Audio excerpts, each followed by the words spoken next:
अध्याय 81 छोटा हिरण बेहोश होने वाला है। दूसरी मेज पर बैठे लोगों की चर्चा सुनकर निंगक्षी का दिल ढोल की तरह धड़क रहा था। भाई, अगर तुम्हें कुछ कहना है तो ठीक से कहो। तुम्हें कैसे पता चला कि लू टिंगजियाओ मुझे अलग नजर से देख रही है? इसके अलावा एक प्यार करने वाले पति की नजर से, हे शायद उस आदमी की आंखें ज्यादा अच्छी नहीं हैं। निंगक्षी लू टिंगजियाओ से बात करते हुए सूखी खांसी। निंगक्षी ने अभी अपनी बात खत्म ही की थी कि उसने उस महिला को सहमति में सिर हिलाते देखा। तुम सही कह रही हो, बिल्कुल ऐसा ही है। जब तुम इस छोटे लड़के को ध्यान से देखोगी, हालांकि वो अपने पिता जैसा ही दिखता है, उसकी आंखें उसकी माँ से बहुत मिलती जुलती हैं, खासकर जब वो मुस्कुराता है। ये सुनकर निंगक्षी डिप्रेशन में जाने वाली थी। उफ, उस महिला की आंखें भी शायद अच्छी नहीं होंगी। छोटी बन्नी उसकी तरह कैसे दिख सकती है? वह तो छोटी बन्नी की माँ नहीं है। बिना पलक झपकाए लू टिंगजियाओ ने लड़की की आंखों में देखा। सच में दोनों आंखें एक जैसी थीं। उसने पहले भी देखा था कि जब लिटिल ट्रेजर मुस्कुराता था तो उसकी भौहें और भाव निंगक्षी से काफी मिलते जुलते थे। अगर यह महज संयोग था तो ये काफी सुखद भाग्य था। ये संक्षिप्त अंतराल शीघ्र ही बीत गया। अपनी सीटों पर बैठने के बाद निंगक्षी ने राहत की सांस ली। गर्मियों में किसी एयर कंडीशनर वाली जगह पर हॉटपॉट खाना सबसे सुखद एहसास होता है। प्यारी लिटिल ट्रेजर, कसम से तुम्हें इस एहसास से प्यार हो जाएगा। 2 सालों में ये पहली बार था जब नन्हा बन खाना खाने बाहर गया था। वह हर चीज को उत्सुकता से देख रहा था और इधर उधर देख रहा था। हालांकि जब उसका नन्हा हाथ निंगक्षी के हाथ में होता था तभी वह शांत रहता था। निंगक्षी ने मेनू को पलटा, फिर लू टिंगजियाओ से उसकी राय पूछी। आप मसालेदार खाना नहीं खा सकते तो चलो मसालेदार और बिना मसालेदार सूप के साथ हॉटपॉट ऑर्डर करें। आप तय करें। लू टिंगजियाओ ने सिर हिलाया, अपना कोट उतार दिया और अपना हाथ आराम से सीट के पीछे रख दिया। यह एक बहुत ही सामान्य क्रिया थी, लेकिन जब उसने ऐसा किया तो ऐसा लगा जैसे उसके शरीर से फेरोमोन्स निकल रहे हों, जिससे निंगक्षी को ऐसा महसूस हुआ जैसे कोई छोटा हिरण उसके दिल में उछल रहा हो। उसे समझ नहीं आ रहा था कि हाल ही में क्या हुआ था। ऐसा लग रहा था जैसे ऐसी घटनाएं और भी ज्यादा हो रही हैं। उसके दिल में पल रहा छोटा सा हिरण बहुत ज्यादा टकराने से बेहोश होने वाला था। क्या लू टिंगजियाओ ऐसा जानबूझकर कर रहा था या नहीं? बहुत जल्दी उनके द्वारा ऑर्डर किया गया सूप बेस और व्यंजन आ गए। निंगक्षी ने अपनी भूख मिटाने के लिए सब कुछ उलट पुलट कर दिया। महान दानव राजा लू हॉटपॉट खाने के तरीके को लेकर काफी सख्त था। उसने हॉटपॉट में रखी जाने वाली चीजों के क्रम से लेकर उस खास चीज को पकने में लगने वाले समय तक हर चीज का पूरा हिसाब रखा था। इसके अलावा वह पूरे समय उसे और उस छोटे बन को नियमित रूप से परोसता रहा। यह उस समय से भी ज्यादा पेशेवर था जब उन्होंने उसके घर हॉटपॉट खाया था। निंगक्षी ने पहले कभी इतना बेफिक्री से हॉटपॉट नहीं खाया था। उसे बस खाने पर ध्यान देना था। हर चीज एकदम सही तरीके से पकाई गई थी, बिल्कुल वैसे नहीं जैसे वह गलती से किसी चीज को बहुत कम या बहुत देर तक पका लेती थी। क्या आप मुले के साथ एक ही सेट पर काम कर रहे हैं?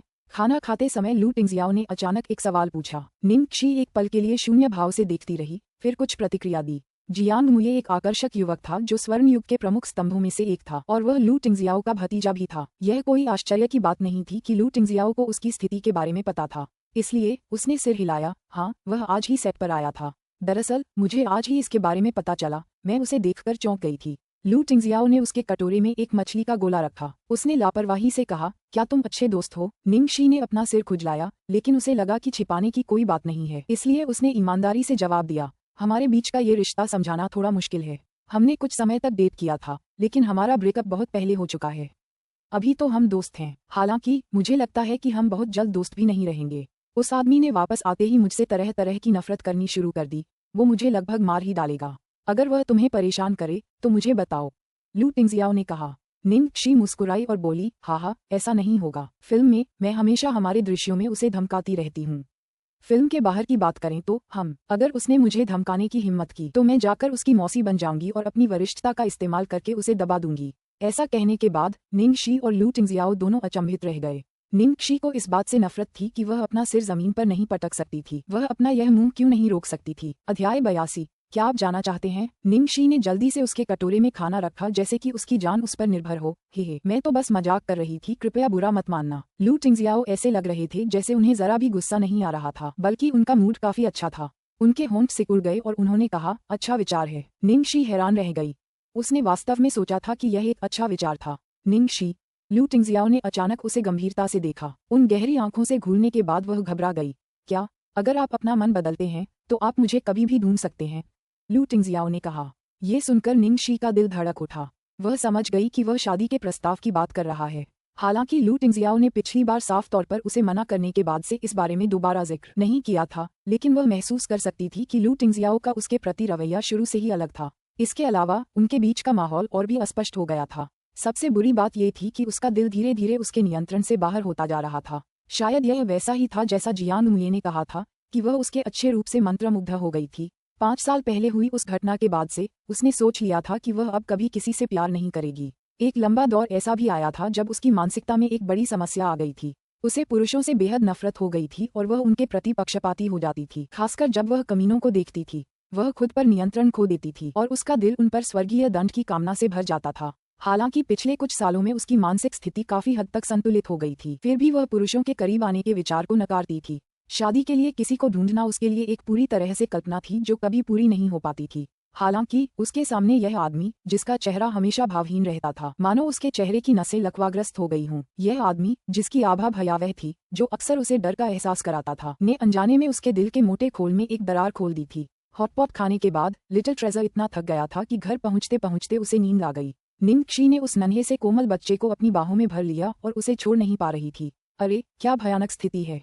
बड़ा बंद तो पहले ही उसे उलझन में डाल रहा था और अब एक छोटा बंद भी आ गया। उसने पाया कि जैसे जैसे वे साथ समय बिताते, वह उस नन्हे बंद से और भी ज्यादा प्यार करने लगी थी। यहाँ तक कि अगर वह उसे एक दिन भी न देखे तो उसे उसकी याद आने लगती। अगर वह आज उसे गले न लगाए तो उसे लगता कि कुछ कमी रह गई है।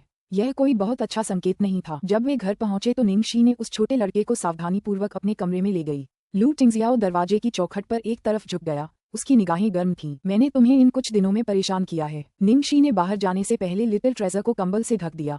कोई परेशानी नहीं है, मुझे लिटिल ट्रेजर बहुत पसंद है। काफी देर तक हिचकिचाने के बाद उसने संतुष्टि भरी मुस्कान के साथ कहा। लिटिल ट्रेजर की हालत दिन ब दिन बेहतर होती जा रही है। लगता है अब मुझे जल्द ही यहाँ रुकने की जरूरत नहीं पड़ेगी। लू टिंगजियाओ की अभिव्यक्ति अचानक डूब गई। तुम जाना चाहते हो? निंगक्षी उसकी तीखी निगाहों से डरकर एक कदम पीछे हट गई। लिटिल ट्रेजर के ठीक होते ही मुझे तो जाना ही था। अगर मैं इतनी देर तक दखलंदाजी करती रही तो मुझे बहुत बुरा लगेगा। लू टिंगजियाओ, आप हस्तक्षेप नहीं कर रहे हैं। निंगक्षी के पास अपना सिर उठाकर उसकी आंखों में सीधे देखते रहने के अलावा कोई विकल्प नहीं था। मैं फंसा हुआ महसूस करूंगी। लू टिंगजियाओ की भौहें एक साथ कसकर सिकुड़ गईं। फंस गए? हाँ, निंगक्षी ने गहरी सांस लेते हुए कहा। सच कहूं तो मैं ज्यादा अनुशासित इंसान नहीं हूँ। यहाँ रहते हुए मुझे लगता है कि मुझे हर समय अपने कामों और शब्दों पर ध्यान देना होगा। लू टिंगजियाओ, आपको उनकी परवाह करने की जरूरत नहीं है। निंगक्षी ने अपना माथा थाम लिया और बेबसी से बोली, ठीक है, अगर तुम्हें कोई आपत्ति न भी हो तो भी मुझे अपनी निजता चाहिए। मैं कभी कभार अपने दोस्तों को खेलने के लिए घर ले आऊंगी या काम के बाद थोड़ा आराम भी करूंगी। मैं अपनी साइकिल चलाऊंगी, बार और होटलों में घूमूंगी और अगर मुझे कोई अच्छा दिखने वाला लड़का मिल जाए जो मेरे टाइप का हो तो मैं उसे रात भर के लिए अपने घर भी ले आऊंगी।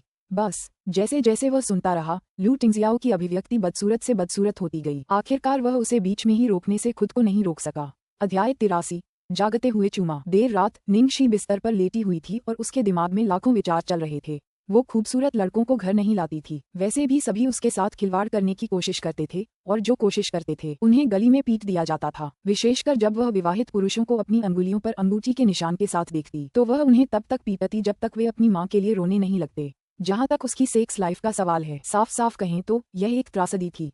उसने ऐसा सिर्फ 5 साल पहले वाली रात को ही किया था। यह शायद पहली बार सेक्स करने की उसकी परछाई थी। उसे हमेशा से ही सेक्स से घृणा थी। आज रात लू टिंगजियाओ अपनी हद से ज्यादा भड़क गई थी। हालांकि उसके पास और कोई चारा नहीं था। उसे आखिरकार जाने की बात तो उठानी ही थी, तो क्यों न ऐसा ही किया जाए और हालात पर काबू पाने से पहले ही वहां से चली जाए। उसे पहले छोड़ देना हमेशा बेहतर था, बजाय इसके कि उसे जाते हुए देखा जाए जब उसके अतीत के सबसे बुरे हिस्से उसके सामने उजागर हो गए हों। उसकी अस्थिर भावनाओं के कारण उसे नींद में तरह तरह के बुरे सपने आते थे। धुंधले स्वप्नलोक में विभिन्न आवाजें उसके कानों के पास चीख रही थीं। निंगक्षी, तुम्हें मुझसे लड़ने का क्या हक है? खून के रिश्ते के अलावा तुम एक निकम्मी औरत हो। तुम्हारे नाम पर कुछ भी नहीं है।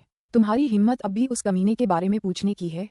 तुम क्या करने की कोशिश कर रहे हो? मुझे मत बताओ कि तुम उसे जन्म देने और पालने की योजना बना रहे थे। बच्चा समय से पहले पैदा हुआ और पैदा होते ही मर गया। मैंने लाश का इंतजाम कर दिया है। निंगक्षी, मैं तुम्हें बता रही हूँ, अब से मैं निंग याओ हुआ तुम्हारे जैसी बेटी नहीं रखूंगी। अब तुम हमारे निंग परिवार से संबंधित नहीं हो। जियाओ शी, मुझे माफ करना, चलो ब्रेकअप करते हैं। मैं तुम्हारी परवाह करना बंद नहीं करूंगी। मैं तुम्हें अपनी प्यारी छोटी बहन की तरह रखूंगी। वह अपनी पूरी ताकत से दौड़ती रही, उन भयानक आवाजों से बचने की कोशिश करती रही। वह अस्पताल की छत पर दौड़ी और नीचे एक अथाह खाई थी। उस खाई में मानो कोई शैतानी आकर्षण था जो उसे कदम दर कदम आगे बढ़ने के लिए खींच रहा था। अंततः उसने अपनी आंखें बंद कर लीं और कूद पड़ी। जिस क्षण वह कूदी, वह हमेशा की तरह चौंक कर नहीं जागी, बल्कि वह एक आकर्षक और सौम्य स्वप्न में खो गई। इस बार यह कोई दुस्वप्न नहीं था, बल्कि एक कामुक सपना था। उसे पहले भी ऐसे सपने आते थे, लेकिन उनके साथ हमेशा भारी डर और लाचारी होती थी। हालांकि इस बार मामला कुछ अलग लग रहा था। एक एक करके उसके माथे, आंखों, नाक और होठों पर ठंडे चुंबनों की बारिश हुई। उसे वह घृणा और गंदगी महसूस नहीं हुई जो वह आमतौर पर महसूस करती थी, बल्कि उसे ऐसा महसूस हुआ जैसे उसके साथ दुनिया की सबसे कीमती चीज जैसा व्यवहार किया जा रहा हो। वह कौन था? ये चोट लगी। उसने उसे क्यों काटा? लू टिंगजियाओ खुद को रोकने की कितनी भी कोशिश कर रहा था, आखिरकार वह खुद को रोक नहीं पाया और उसके कमरे में चला गया। हालांकि उसे पता था कि उसे नहीं जगाना चाहिए, फिर भी अनजाने में उसकी हरकतें एक निर्दयी रूप ले चुकी थीं। यह महिला उसे आसानी से नियंत्रण खोने पर मजबूर कर सकती है। अगर मुझे कोई अच्छा दिखने वाला लड़का मिले जो मेरे टाइप का हो तो मैं उसे रात के लिए अपने घर भी बुला सकती हूँ। यह वाक्यांश ऐसा था जैसे कोई ग्रह तेज गति से टूटकर आ गिरा हो और उसकी तार्किकता को धूल में मिला दिया हो। जब उसके होंठ और जीभ लड़की की चिकनी और मुलायम गर्दन पर फिसले तो वह अपनी छाती में उठती वासना को और नहीं रोक सका। उसने अपने शिकार को जानवर की तरह चिन्हित करने के सबसे आदिम तरीके का इस्तेमाल करते हुए उसे जोर से काटा। वह जैसे ही हवा में खून की गंध फैली, एक लड़की की कमजोर आवाज उसके कानों में गूंज उठी। लू टिंगजियाओ की पीठ अकड़ गई और उसका पूरा शरीर जम गया, मानो किसी ने ठंडे पानी का कटोरा लेकर उस पर डाल दिया हो। उस आदमी का सिर अभी भी उसकी गर्दन में धंसा हुआ था। गर्दन के दर्द से निंगक्षी जोर से चीखने ही वाली थी, पर वो उसे बर्दाश्त नहीं कर पा रही थी। उसने अजीब तरह से याद दिलाया, उफ, मैं तो बस सो रही थी, पर गहरी नींद में नहीं थी। तुम्हारी हरकतें ऐसी थीं कि मैं जाग ही नहीं पाई। पहले तो वह सोने का नाटक करने की सोच रही थी, लेकिन आखिर में वह ऐसा नहीं कर पाए। बहुत दर्द हो रहा था। इस समय लू टिंगजियाओ की अथाह आंखें रात के अंधेरे में घुल मिल चुकी थीं। उसने धीरे से अपना सिर उठाया, उसकी नजर उस पर टिकी हुई थी और उसने अपनी उंगली से उसकी ठुड्डी पकड़ रखी थी। उसने उसे धीरे से सहलाया, उसकी आवाज नर्क से आए किसी इंक्यूबस जैसी थी, और उसने कहा, मम्मा, तो तुम जाग गई? तो क्या हुआ? जैसे ही उसने बोलना समाप्त किया, उसने उसके हाथों को उसके सिर के ऊपर खींच लिया और उन्हें नीचे दबा दिया और फिर नीचे झुककर बिना किसी हिचकिचाहट के उसके होंठों को चूम लिया। अध्याय 84। शायद वह नींद में चल रहा है। निंगक्षी अवचेतन रूप से छूटने के लिए छटपटाना चाहती थी, लेकिन उसके हाथ बंधे हुए थे और उसके पैर उस आदमी के घुटनों से दबे हुए थे। ऐसा लग रहा था जैसे वो भीख मांग रही हो। ये कैसी दुखद स्थिति थी। शायद वह अभी भी सपना देख रही थी और अभी तक नहीं जागी थी। जब निंगक्षी की सांसें धीरे धीरे फूलने लगीं और वह आखिरी सांसें लेने लगी, तब लू टिंगजियाओ ने आखिरकार उसके होंठ छोड़े। वह उसकी गर्दन के उस हिस्से की ओर बढ़ा जिसे उसने अभी अभी काटा था और फिर अपनी जलती हुई गर्म जीभ घाव पर आगे पीछे करने लगा, मानो उसे आराम दे रहा हो। लेकिन निंगक्षी और भी ज्यादा डर गई। अरे लू टिंगजियाओ, लू टिंगजियाओ! निंगक्षी ने उसे कई बार पुकारा, लेकिन दूसरे की कोई प्रतिक्रिया नहीं हुई, सिवाय उसके पूरे शरीर पर काम करने के। उसमें उस संयमित सज्जन पुरुष का और उस गर्मजोशी का जो उसे पहले से ही थी, नामो निशान नहीं था। उसके तीखे दांत उसकी चाहत के साथ हिल रहे थे और उसकी गर्दन से होते हुए उसके कॉलरबोन तक और उससे भी नीचे तक सरक रहे थे। नहीं नहीं, उसके मन में सुप्त पड़ी यादें अचानक उभर आईं। उसके मन में बाढ़ सी आ गई। वे उसे बहा ले गईं और उसे एक चिपचिपे दलदल की तरह दफना देने की धमकी देने लगीं, जिससे उसका पूरा शरीर बेकाबू होकर कांपने लगा। जैसे ही निंगक्षी यह कामना करने लगी कि काश वह मर जाती, उसके शरीर की सारी हलचल बंद हो गई। केवल वह भारी और कठोर शरीर बिना किसी हलचल के उसके ऊपर पहाड़ की तरह दबा रह गया। घुटन की वह भावना धीरे धीरे गायब हो गई और उसके दिल में केवल एक खाली उलझन रह गई। लू टिंगजियाओ! निंगक्षी ने उस आदमी के कंधे पर थपथपाने की कोशिश की, लेकिन कोई प्रतिक्रिया नहीं हुई। कुछ और सेकंड इंतजार करने के बाद और ये देखने के बाद कि दूसरा व्यक्ति बिल्कुल भी नहीं हिल रहा है, निंगक्षी ने सावधानीपूर्वक उसे हल्के से हिलाकर एक तरफ पलटने की कोशिश की।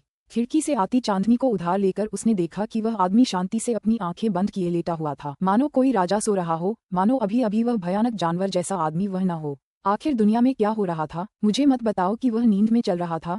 निंगक्षी ने खुद से बुदबुदाया। ऐसा लग रहा था कि केवल यही स्पष्टीकरण उपयुक्त है, लेकिन क्या उसका नींद में चलने का तरीका बिल्कुल अनोखा नहीं था? वह आधी रात को उसके कमरे में आया और उसे किसी पिशाच की तरह काटने लगा। अभी अभी तो उसने उससे बातचीत भी की, मानो वह नींद में चल ही नहीं रहा हो। लू टिंगजियाओ की सांसें समान और गहरी थीं, ऐसा लग रहा था जैसे वह सो गया हो। निंगक्षी उसे जगाने की हिम्मत नहीं जुटा पाई। उसे डर था कि कहीं वो फिर से पागल न हो जाए, लेकिन उसे ऐसे छोड़कर जाना भी उसे ठीक नहीं लग रहा था। इतनी रात में वो मदद के लिए किसे बुलाए? बहुत सोचने के बाद अंततः उसे कोई याद आया। अपना फोन उठाकर उसने लू जिंगली को फोन किया। हेलो जियाओ जीक्सी, वाह, तुम सच में इतनी रात को मुझे फोन कर रही हो? क्या हुआ, क्या हुआ? लू जिंगली बहुत जोर से बोला, मानो वो फोन पर चिल्ला रहा हो। निंगक्षी को पहले तो चिंता हुई कि इतनी रात को फोन करके वो उसे परेशान करेगी, लेकिन दूसरी तरफ लू जिंगली की आवाज बहुत तेज थी और बैकग्राउंड से काफी शोर आ रहा था। उसकी आवाज से लग रहा था कि वो कोई पार्टी कर रहा है। लू जिंगली, मुझे तुमसे कुछ पूछना है। पूछते रहो, पूछते रहो। आपका भाई? क्या हुआ? मेरे भाई को क्या हुआ? क्या ये आदमी बार बार बोलता था?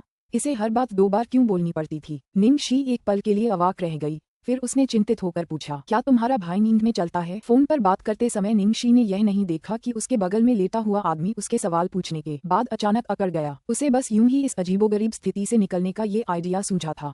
उसने सोचा भी नहीं था कि निंगक्षी लू जिंगली को फोन करेगी। अगर उस बेवकूफ ने अपनी चाल बता दी तो क्या होगा, फिर तो उसे बस अपने पैर तोड़ने पड़ेंगे। अध्याय 85 बिस्तर साझा करना। फोन पर दूसरी तरफ लू जिंगली अचानक कुछ सेकंड के लिए चुप हो गई, जिससे निंगक्षी और भी ज्यादा परेशान हो गई। उसने फिर से जोर से पूछा, दूसरे यंग मास्टर, वो आता है या नहीं? अगर वह सिर्फ नींद में चल रहा था तो यह कोई बड़ी समस्या नहीं थी, लेकिन अगर लू टिंगजियाओ को कोई और बीमारी हो गई थी तो उसे तुरंत अस्पताल भेजना पड़ा। ये सचमुच डरावना था कि वह अचानक आधी रात को विकृत व्यक्ति में बदल गया और फिर अचानक बेहोश हो गया। ठीक है, मुझे तो ये थोड़ा अजीब लगा कि तुमने अचानक ये पूछ लिया। उसे तो वाकई ऐसी ही समस्या है। तुम्हें कैसे पता चला कि मेरा भाई नींद में चलता है? लू जिंगली ने सामान्य स्वर में जवाब दिया। ये सुनकर निंगक्षी ने आखिरकार राहत की सांस ली। हंसते हुए वह निश्चिंत लग रही थी, कोई खास बात नहीं। आधी रात को मुझे प्यास लगी थी तो मैं पानी पीने नीचे आए और देखा कि वह लिविंग रूम के बीचों बीच खड़ा मुझे घूर रहा है। उसने मुझे डरा दिया, बस। अरे हाँ, लू जिंगली का स्वर विचारमग्न लग रहा था। फिर उसने गंभीरता से कहा, कोई बड़ी बात नहीं है, बस एक पुरानी समस्या है। उसकी परवाह मत करो और उसे जो कर रहा है करने दो। उसे जगाने से बचना, वह खुद ही अपने कमरे में चला जाएगा। उसे जारी रखने दो और उसे मत जगाओ। तो फिर ठीक है, मैं समझ गई। इस चिंता में कि लू जिंगली को पता चल जाएगा कि कुछ गड़बड़ है, निंगक्षी ने जल्दी से फोन रख दिया। सिरदर्द के साथ उसने लू टिंगजियाओ की ओर देखा जो उसके बगल में लेटा हुआ था। क्या उसे जगाने से बचने के लिए उसे सचमुच ऐसे ही पड़े रहने देना पड़ा? क्या होगा यदि वह फिर से नींद में चलने लगे? वह चिंता में डूबी जा रही थी। इस अचानक अप्रत्याशित घटना के कारण पहले से ही जो व्यापक घबराहट उसने अनुभव की थी वह बिना किसी निशान के पूरी तरह से गायब हो चुकी थी। उसने अपने बगल में बेखबर सो रहे आदमी को देखा। जितना ज्यादा वह देखती उतना ही गुस्सा बढ़ता जाता। आखिरकार मानो अपना गुस्सा निकालने के लिए उसने हाथ बढ़ाकर उसके चेहरे पर चुटकी काटी। साले, तुम कितने आराम से सो रहे हो? मैं तो तुमसे डरकर मरते मरते बची थी। पागलों की तरह चुटकी काटे जाने के बाद भी लू टिंगजियाओ अभी भी काफी आज्ञाकारी थी और बिल्कुल भी हानिरहित नहीं लग रही थी। उसने उसे कई बार चुटकी काटी, फिर संतुष्ट होकर अपना हाथ वापस खींच लिया। ऐसा लग रहा था कि अब वह बस उसके खुद ही चले जाने का इंतजार कर रही थी। उसने सुना था कि अगर नींद में चल रहे लोगों को जगा दिया जाए तो उन्हें जोरदार झटका लग सकता है और शायद वे मर भी सकते हैं। हालांकि स्पष्टतः वही थी जिसे बड़ा झटका लगा था। निंगक्षी ने मूल रूप से सोने से पहले लू टिंगजियाओ के जाने का इंतजार करने की योजना बनाई थी, लेकिन वह अनजाने में अपने कान के पास स्थिर दिल की धड़कन सुनते हुए सो गई। काफी देर बाद उसके बगल में बैठे आदमी ने धीरे से अपनी काली आंखें खोलीं, जिससे राहत का भाव प्रकट हुआ। फिर उसने लड़की को ध्यान से देखा और अपनी उंगली से उसकी हल्की से कुड़ी हुई भौहों को धीरे से छुआ। उसके चेहरे पर एक उलझन भरी नजर थी। अगली सुबह निंगक्षी की नींद एक फोन कॉल से खुली। फोन उठाने के बजाय उसकी पहली प्रतिक्रिया अपना सिर घुमाकर अपनी तरफ देखने की थी। निश्चित रूप से लू टिंगजियाओ पहले ही जा चुका था। इसके बाद उसने हड़बड़ाते हुए फोन टटोला और स्वीकार करें बटन दबा दिया। एक सेकंड बाद फोन पर एक गुस्से भरी आवाज सुनाई दी। निंगक्षी, तुमने अब सच में कर दिया। मैं तुम्हें शुरू से ही चेतावनी दे रहा था कि अपनी बातों और कामों में सावधानी बरतो और कंपनी को शर्मिंदा मत करो, लेकिन देखो तो, अभी तो तुम्हारी वजह से कंपनी में सबकी बदनामी हो रही है। निंगक्षी तुरंत जाग गई। क्या हुआ? चांगली ने दुखी होकर कहा। वेबो पर खुद ही देख लो।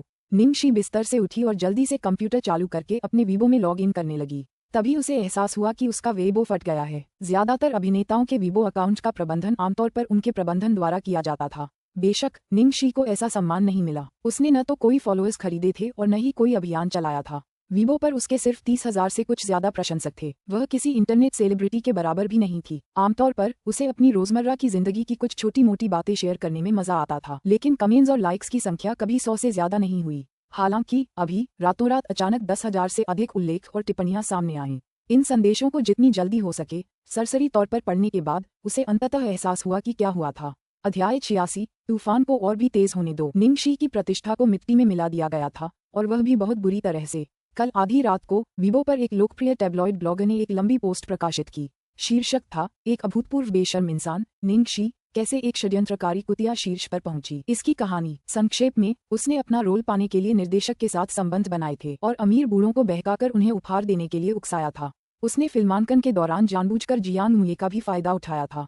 पोस्ट में तो यहाँ तक लिखा था कि जब वो सेट पर होती थीं तो उनके कमरे का दरवाजा हमेशा खुला रहता था। जो भी उनके साथ सोना चाहता था वो अंदर आकर उनके साथ सो सकता था। इससे वो एक पूरी तरह से वेश्या लगती थीं, जो बेहद सहज थीं और जिनमें किसी भी तरह की नैतिक सीमाएं नहीं थीं।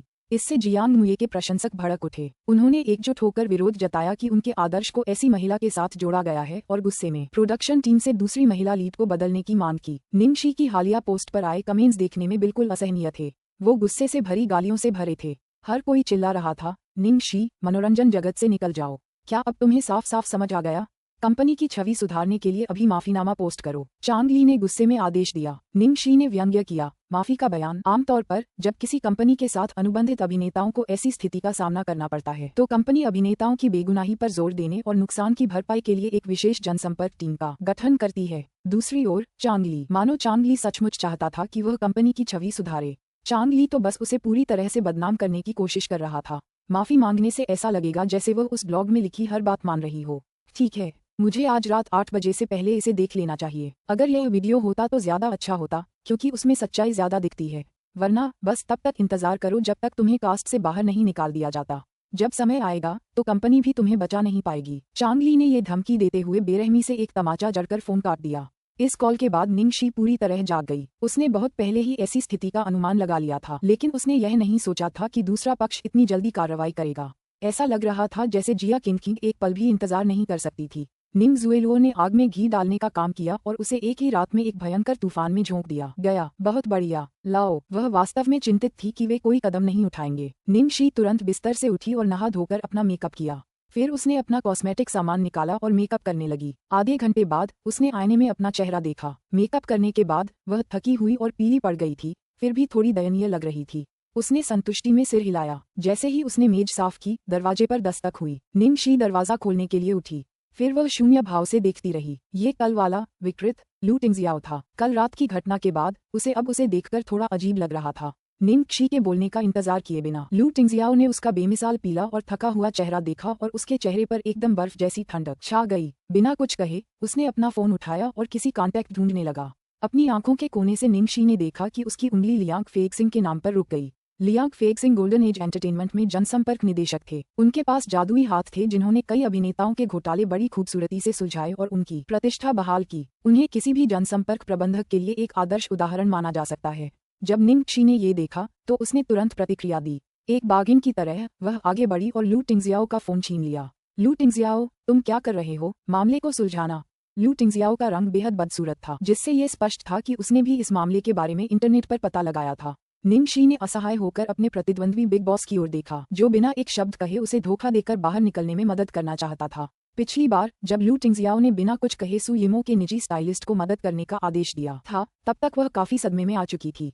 कम से कम किसी को पता तो नहीं चला। अगर उसने फिर से ऐसा कुछ किया तो वह सचमुच बर्दाश्त नहीं कर पाएगी। यदि गोल्डन एज एंटरटेनमेंट ने इन विकट परिस्थितियों में अचानक हस्तक्षेप किया तो उसे एक और देशद्रोही होने का लेबल मिल जाएगा, जो दोनों कंपनियों के साथ धोखा कर रही थी। अध्याय 87, आपको एक महिला की जरूरत है। निंग शी ने हल्के स्वर में कहा, अगर मैं ऐसी छोटी मोटी समस्याओं से भी नहीं निपट सकती तो मनोरंजन जगत में कैसे टिक पाऊंगी? क्या तुमने मुझे पहले नहीं बताया था कि तुम्हें मुझ पर विश्वास है? खैर, आपकी वर्तमान उपस्थिति बहुत विश्वसनीय नहीं लग रही है।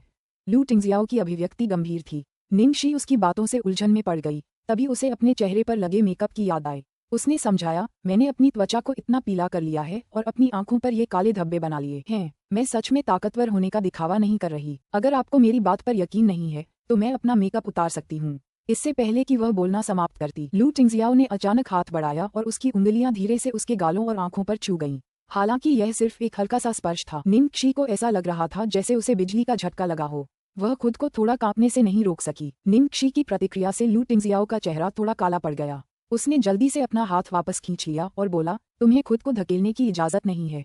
निंग शी ने मुस्कुराते हुए जवाब दिया, मैं नहीं जाऊंगी। अगर मैं इससे नहीं निपट सकती तो मैं जरूर वापस उड़कर आऊंगी और तुम्हारे पैर से लिपट जाऊंगी। शांत होने के बाद लू टिंगजियाओ कुछ हद तक शांत हो गई। ठीक है। इसके बाद निंग शी ने अपना सिर खुजाते हुए उसकी ओर देखा। ऐसा लग रहा था जैसे वह बोलना चाहती थी लेकिन खुद को रोक रही थी। क्या आप कुछ कहना चाहते थे? लू टिंगजियाओ ने कोमल स्वर में पूछा, मानो कल रात वाला व्यक्ति बिल्कुल अलग व्यक्ति था। निंग शी उसे बहुत देर तक उलझन भरे भाव से देखती रही। आखिरकार वह खुद को रोक नहीं पाई और बोली, लू टिंगजियाओ, क्या तुमने कभी किसी औरत को अपने साथ रखने के बारे में सोचा है? आप क्या कहना चाह रहे हैं? लू टिंगजियाओ की अभिव्यक्ति तुरंत ठंडी हो गई। मुझे तुम्हारे काम में टांग अड़ाने के लिए दोष मत दो। मुझे तो बस यही लगता है। निंग शी ने उसकी बातों पर ध्यान से सोचा और फिर ईमानदारी से उसके कंधे थपथपाए। मुझे लगता है तुम्हें किसी औरत की जरूरत है। कुछ मामलों में खुद को रोकना तुम्हारी सेहत के लिए अच्छा नहीं होता। क्या ये कहावत आम नहीं थी कि जो हम दिन में सोचते हैं वही हम रात में सपने देखते हैं? ऊपरी तौर पर लू टिंगजियाओ किसी महिला के आकर्षण से विचलित नहीं हुआ, लेकिन कल रात उसके प्रदर्शन को देखते हुए ऐसा लग रहा था कि उसे वास्तव में इसकी जरूरत थी।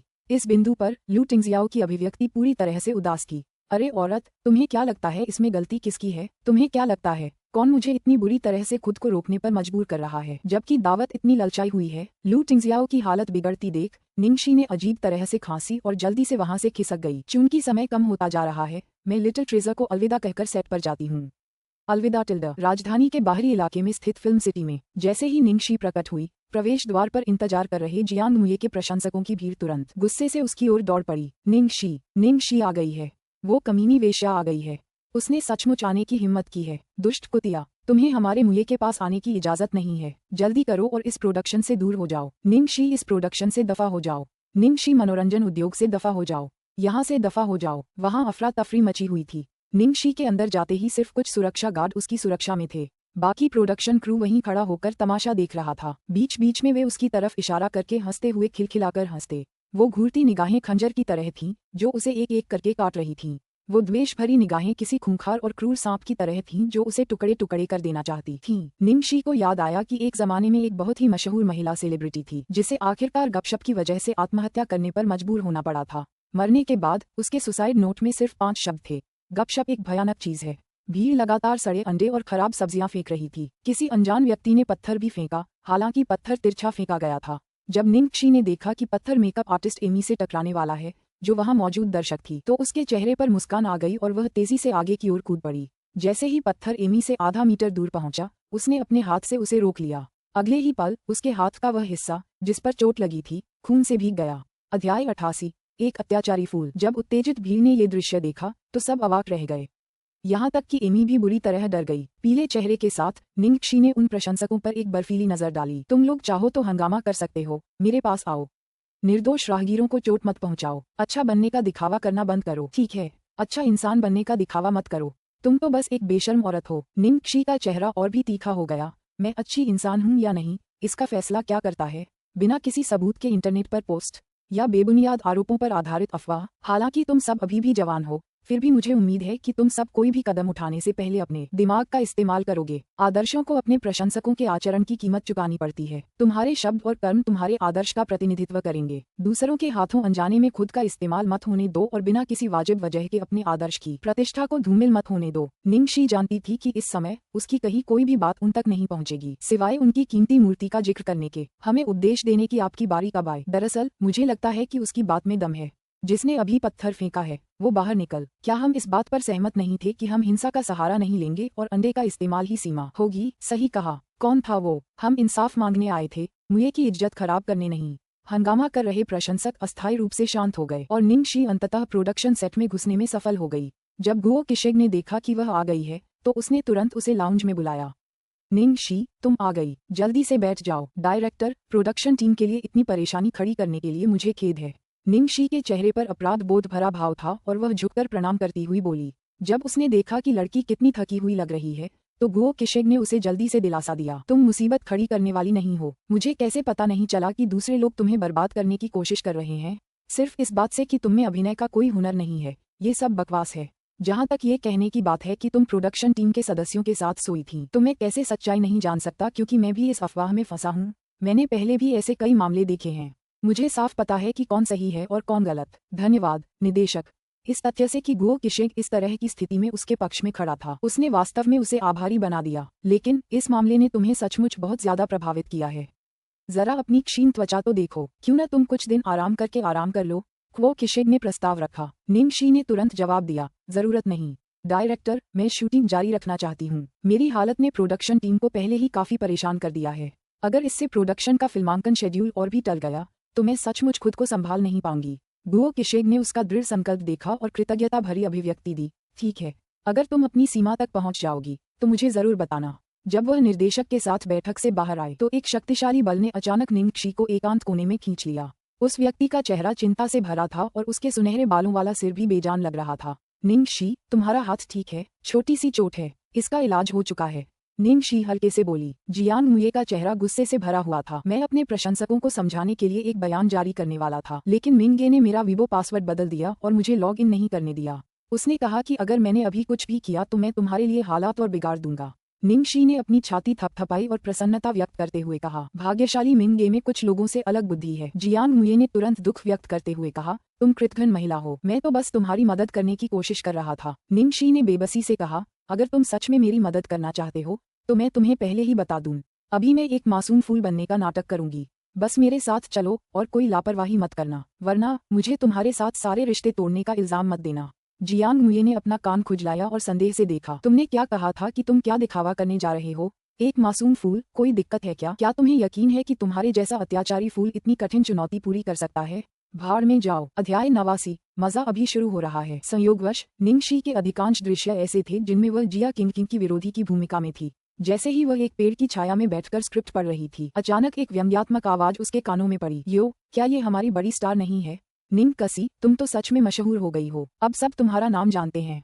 हे, और उन्हें तुम्हारे किए सारे घिनौने कामों का पता है। तुम कितनी बेशर्म हो, इतनी बड़ी मुसीबत खड़ी करने के बाद भी सेट पर वापस आने की हिम्मत कैसे हुई? जिया किंग ने निंग कसी की बदकिस्मती पर खुशी जताई। जब तक निंग शी को प्रोडक्शन से बाहर कर दिया जाता है तब तक वह निंग शी की जगह ले सकती है और मुये गेज के साथ अभिनय कर सकती है। निंग शी ने अपने होंठ काट लिए, उसका शरीर कांप रहा था, वह दयनीय भाव के साथ चुप रही। निंग शी को देखकर जिया किंग और भी खुश हो गई। वह जियांग मुये के पास गई और शर्माते हुए बोली, मुये गेगे, तुम्हें उसके जैसे लोगों से दूर रहना चाहिए, वरना वो तुम्हारी इज्जत खराब कर देगी। उसकी वजह से तुम्हारे प्रशंसक पहले ही कम होने लगे हैं। जिया किंग के पास आते ही इत्र की तेज खुशबू फैल गई। जियांग मुये के माथे की नसें उभर आईं। वह उसी समय भड़क उठना चाहता था, लेकिन निंग शी की चेतावनी याद आने पर उसने गहरी सांस ली और खुद को सहने के लिए मजबूर किया। ये देखकर कि जियांग मुये ने उसकी उपेक्षा की है, जिया किंग ने मान लिया कि इस तरह की स्थिति में पड़ने से उसका मूड खराब हो गया है। उसने उसे दिलासा देते हुए कहा, मुये गेगे, तुम निश्चिंत रहो। प्रोडक्शन टीम दबाव में आकर देर सवेर निंग शी को बदल देगी। तुम बहुत शोर मचाते हो। जियांग मुये को अपने सभी शापों को रोकने और उन 3 शब्दों को उगलने के लिए अपने आत्म नियंत्रण को पूरी तरह से खत्म करना पड़ा। मुझे माफ करना मुये गेज, मैं अब तुम्हारे आराम में खलल नहीं डालूंगी। जिया क्विंकिंग वहां से चली गई। उसे लगा जैसे उसे कुछ गलत लगा हो। वह इस बात से खुश नहीं थी कि जियांग मुये अब भी उसके साथ पहले जैसा रूखा व्यवहार कर रहा था, लेकिन कुछ सोचने के बाद वह जल्दी ही इस बात से उबर गई। खैर, जब वह दूसरी नायिका बनेगी तो उसे मुये गेगे के साथ बातचीत करने के खूब मौके मिलेंगे। वह उन अंतरंग दृश्यों के बारे में सोचकर उत्तेजित होने से खुद को रोक नहीं पाती थी। दूसरी बात, डायरेक्टर ने उसे निंग कसी के साथ सीन शूट करने के लिए क्यों कहा? ये तो समय की बर्बादी थी। हालांकि आज फिल्माए जा रहे दृश्य उसे बहुत पसंद आए। उनमें से एक दृश्य वह था जिसमें उसे निंग शी के मुंह पर थप्पड़ मारना था। जब समय आएगा तो वह सुनिश्चित करेगी कि निंग शी को अपमानित किया जाए। निर्देशक, मुझे लगता है कि इस दृश्य के लिए अगर मैं उसे सचमुच थप्पड़ मार दूं तो परिणाम बेहतर होगा। आप क्या सोचते हैं? जिया क्विंकिंग, जो पहले कभी फिल्मांकन के प्रति इतनी गंभीर नहीं रही थी, ने निर्देशक के साथ दृश्य पर चर्चा करने की दुर्लभ पहल की। गुओ किशेक को कैसे पता नहीं चला कि वह क्या सोच रही थी? उसने गंभीरता से कहा, मुख्य बात कैमरे के एंगल का इस्तेमाल करना है। ज्यादा से ज्यादा चेहरे को थोड़ा सा छूना ही काफी है। समझ गई। जिया किंग ने मुंह से तो हाँ कर दी, पर उसकी बात मानने का कोई इरादा नहीं था। उसने ठान लिया कि वो उसे एक जोरदार थप्पड़ मारेगी और 1-2 थप्पड़ और मारेगी ताकि उस बदचलन औरत को और तकलीफ हो। ऐसा नहीं था कि यह पहली बार था जब उसने अपने काम के माध्यम से बदला लिया था और वह हर बार सफल रही थी। जब सभी ने तैयारी पूरी कर ली तो फिल्मांकन शुरू हुआ। इस दृश्य में मेंग चांगे ने नान वुमेन के छद्म नाम से महल में प्रवेश किया था। वह अभी भी एक छोटी सी महल की नौकरानी ही थी, लेकिन चूंकि सम्राट ने उसे दूसरी नजर से देखा था, उपपत्नी शियान ईर्ष्या से भर गई और उसे किन महल में बुलाकर उसे परेशान करने लगी। बेशर्म रंडी, तुमने वास्तव में मेरी नाक के नीचे सम्राट को बहकाने की हिम्मत की। उपपत्नी जियान ने बात करना बंद कर दिया और एक थप्पड़ मारा। जैसे ही जिया किंग ने कोई हरकत की, निंगक्षी ने अपनी आंखें सिकोड़ लीं और थोड़ा सा बगल की ओर झुक गई, चालाकी से कैमरे से बचती हुई और जिया किंग के हाथ से बचती हुई। हालांकि ऊपर से ऐसा लग रहा था कि उसे जोर से मारा गया है और उसका पूरा शरीर जमीन पर गिर गया है। इसके बाद उसने अपना चेहरा बगल की ओर किया और मुंह भर खून थूक दिया। निंगक्षी, गु किशेग आश्चर्य से उछल पड़ी। बाकी सभी प्रोडक्शन क्रू सदस्य जो देख रहे थे, उन्हें भी झटका लगा और वे एक के बाद एक उसके चारों ओर इकट्ठा हो गए। जिया क्विंकिंग, क्या ये तुम्हारा पहला दिन है जब तुम फिल्म कर रही हो? तुम अपनी ताकत पर भी काबू नहीं रख सकती। गुओ किशेग आमतौर पर बहुत शांत स्वभाव का होता था, लेकिन इस बार वह सचमुच अपना आपा खो बैठा था। वह फिल्मांकन के बाहर होने वाले मामलों में हस्तक्षेप नहीं कर सकते थे, लेकिन वह अपने सेट पर इस तरह के घृणित कृत्यों को बिल्कुल बर्दाश्त नहीं कर सकते थे। जिया किंग खुद डर गई थी। उसने पहले जानबूझकर थोड़ा बल प्रयोग किया था, लेकिन यह निंगक्षी को जमीन पर गिराने और उसे खून उगलने के लिए काफी नहीं था। इतना ही नहीं, उसने साफ तौर पर महसूस कर लिया था कि निंगक्षी अभी अभी चकमा देकर भागी थी। सीधे शब्दों में कहें तो उसने निंगक्षी को छुआ तक नहीं था। इसलिए वह विरोध और अविश्वास में चिल्लाई, मैंने उसे बस हल्का सा थप्पड़ मारा था, मैंने कोई बल प्रयोग नहीं किया। वह नाटक कर रही है। अध्याय 90। एक मासूम फूल की भूमिका निभाना। हालांकि उद्योग में जिया किंग की खराब प्रतिष्ठा और उसके साथ हुई ऐसी ही घटनाओं के इतिहास के साथ साथ निंगक्षी के प्रति उसकी खुली दुश्मनी के कारण किसी ने भी उस पर विश्वास नहीं किया। डायरेक्टर, मैं ठीक हूँ। मेरे मुंह में बस एक कट है, उस पर बर्फ लगाने के बाद ठीक हो जाएगा। किंकी जी शायद बस उस दृश्य को और भी वास्तविक दिखाने की कोशिश कर रही थी, इसलिए नाराज मत होइए। निंगक्षी के हाव भाव से पता चल रहा था कि उसे अन्याय सहना पड़ा था, लेकिन वह उसे सहने की कोशिश कर रही थी। ऐसा लग रहा था जैसे वह समझदारी से चुपचाप सहने की कोशिश कर रही थी। उस अभिव्यक्ति से निर्देशक की तो बात ही छोड़िए, बाकी भीड़ को भी उसके प्रति सहानुभूति महसूस हुई। जियांग मुझे बगल से देख रहा था और उसके मुंह का कोना पागलों की तरह फड़क रहा था। वह लगभग सदमे में मर गया था। ये बंदा मासूम फूल का किरदार निभाने में बहुत अच्छा था। जिया क्विंकिंग ने उसके नाजुक रूप को देखा और तुरंत भड़क गई। निंगक्षी, तुम अभी भी नाटक कर रही हो। तुमने ये जानबूझकर किया है। तुमने खुद को काटा है। क्या तुमने पहले से अपने मुंह में खून की कुछ गोलियां छिपा रखी थीं? जिया क्विंकिंग, अब बहुत हो गया। गुओ किशेग ने कड़ी फटकार लगाई। जिया क्विंकिंग के पास खड़ी सहायक ने उसे जल्दी से वापस खींचा और समझाया, क्विंकिंग जी, भूल जाओ इस बारे में। डायरेक्टर को नाराज मत करो। इस घटना के लिए हम जिम्मेदार हैं। उसे साफ लगा कि जिया किंकिंग ने जानबूझकर ऐसा किया है। जिया किंकिंग के साथ साथ चलते हुए उसने ऐसी कई घटनाएं देखी थीं। जिया क्विंकिंग ने पीछे मुड़कर सहायक के मुंह पर थप्पड़ मारा। भागो, मुझे आदेश देने का काम तुम्हारा कब से है? निंगक्षी की तरह सहायक भी गोली लगने के बाद जमीन पर गिर पड़ी। उसके मुंह के कोने से खून भी निकल रहा था। उनके आसपास मौजूद प्रोडक्शन क्रू, खासकर वे लोग जिनकी स्थिति असिस्टेंट जितनी ऊंची नहीं थी, जल्दी से असिस्टेंट को उठाने के लिए आगे बढ़े। जिया किंकिंग को देखते हुए उनके चेहरे पर घृणा भरी थी। हालांकि निंगक्षी की निजी जिंदगी बहुत अस्त व्यस्त थी, लेकिन उसने कभी किसी और पर इसका असर नहीं पड़ने दिया। फिल्मांकन के दौरान वह सम्मानजनक और पेशेवर रही, लेकिन जिया किंकिंग तो बिल्कुल बदतमीज थी। ये पहली बार था जब जिया क्विंकिंग पर झूठा आरोप लगाया गया था। ये देखकर कि कोई भी उसकी बात पर विश्वास नहीं कर रहा, उसका चेहरा लाल हो गया, मानो वह अगले ही पल गुस्से से बेहोश हो जाएगी। जैसे ही वह नियंत्रण खोने वाली थी और अपनी छवि की परवाह किए बिना निंगक्षी पर हमला करने वाली थी, किसी ने आगे बढ़कर उसकी कलाई खींच ली। किंकिंग, मुझे पता है कि तुम निर्देशक को प्रभावित करना चाहती थी, लेकिन तुम्हें इतना आगे बढ़ने की जरूरत नहीं थी। जो लोग जानते हैं वे कहेंगे कि तुम अपने काम के प्रति समर्पित हो, लेकिन दूसरे लोग तुम्हारे बारे में क्या सोचेंगे? जो बोला वह निंग जुएलुओ था, जो अभी अभी दौड़कर आया था। निंग जुएलुओ का आज कोई सीन नहीं था, उसे आना जरूरी नहीं था, लेकिन निंगक्षी को मुसीबत में देखने के लिए वो फिर भी सेट पर आ गई थी। उसने सोचा भी नहीं था कि वहां पहुंचकर उसे ये नज़ारा देखने को मिलेगा। ये जिया किंकिंग क्या कर रही थी? ये बहुत अच्छा अवसर था, लेकिन उसने इसे इस तरह से बर्बाद होने दिया। ये देखकर कि भीड़ जिया किंकिंग के प्रति अत्यधिक घृणा के कारण निंगक्षी के प्रति सहानुभूति रखने वाली थी, निंग जुएलुओ जल्दी से उसकी मदद करने के लिए आगे बढ़ी। निंग जुएलुओ को देखकर जिया किंकिंग ने ऐसे प्रतिक्रिया दी जैसे उसने अभी अभी अपने परिवार को देखा हो। उसने तुरंत उसे पकड़ लिया और रोते हुए शिकायत की, जुएलुओ जी, ये कुतिया मुझे बदनाम करने की कोशिश कर रही है, इस डर से कि अगर जिया किंकिंग बोलती रही तो और भी लोग नाराज हो जाएंगे। निंग जुएलुओ ने उसे एक कोने में खींच लिया। तुम थोड़ी देर और क्यों नहीं रुक सकी? निंगक्षी को तो देर सवेर भगा ही दिया जाएगा, तुम इस समय उससे झगड़ा क्यों कर रही हो? जिया किंकिंग ने बेचैनी से कहा, मैं पहले तो उसे सबक सिखाना चाहती थी, लेकिन मैंने उसे छुआ तक नहीं। वो बस चकमा दे रही थी और ऐसे बर्ताव कर रही थी जैसे मैंने उसे इतनी जोर से मारा हो कि उसके मुंह से खून निकल आया हो। निंग जुएलुओ ने निर्देशक को निंगक्षी को आश्वस्त करते हुए देखा, जो उदारता का दिखावा कर रही थी, और तुरंत समझ गई कि वह क्या दिखावा कर रही थी। उसने जल्दी से स्थिति को संभालने का कोई उपाय सोचा और कहा, किंकिंग, सिर्फ इतना ही काफी नहीं है कि मैं तुम पर विश्वास करूं। समस्या यह है कि हर कोई तुम पर विश्वास नहीं करता। अगर तुम स्थिति समझा भी दो तो भी कोई फायदा नहीं होगा। इस झंझट से निकलने का सबसे अच्छा तरीका है कि तुम निंगक्षी से तुरंत माफी मांग लो। ये सुनते ही जिया क्विंकिंग भड़क उठी, क्या तुम चाहती हो कि मैं उससे माफी मांगूं? बिल्कुल नहीं। जुएलुओ जी, तुम उसके पक्ष में कैसे खड़ी हो सकती हो और उसके लिए कैसे बोल सकती हो? अध्याय 91, पूर्ण जवाबी हमला। इस नासमझ लड़की की वजह से निंग जुएलुओ हताशा से मरने के करीब पहुंच गया था। क्या तुमने नहीं देखा कि इस घटना की वजह से हर कोई उसके साथ सहानुभूति रखने लगा है? मुझे मत बताओ कि तुम चाहते हो कि वह राख से उठे और तुम्हारे मुँह गेज के साथ अभिनय जारी रखे। जिया किंकिंग एक पल के लिए थोड़ा हिचकिचाई, लेकिन अंत में झुकने से इनकार कर दिया। मैं नहीं जा रही। मैं उस कुतिया से माफी मांगने के बजाय मरना पसंद करूंगी। इतनी छोटी सी बात का क्या असर हो सकता था? उसे तो बस कुछ छोटे मोटे तोहफे खरीदने थे ताकि बाद में इन लोगों से बदला ले सकें। निंग जुएलुओ ने देखा कि जिया क्विंकिंग को राजी नहीं किया जा सकता, इसलिए वह केवल चीजों को वैसे ही छोड़ सकती थी जैसी वे थीं और आशा करती थी कि वह बाद में कोई और परेशानी पैदा नहीं करेगी। ये तो तय ही था कि निंगक्षी की प्रतिष्ठा धूमिल हो जाएगी। चाहे वो कितनी भी चालें चले, वो बस ऐसी ही छोटी मोटी चालें ही चल पाएगी। वो हालात कैसे बदल सकती थी? उसने अनुमान लगाया कि निंगक्षी के पीछे का रहस्यमयी संरक्षक उसे जल्द ही छोड़ देगा।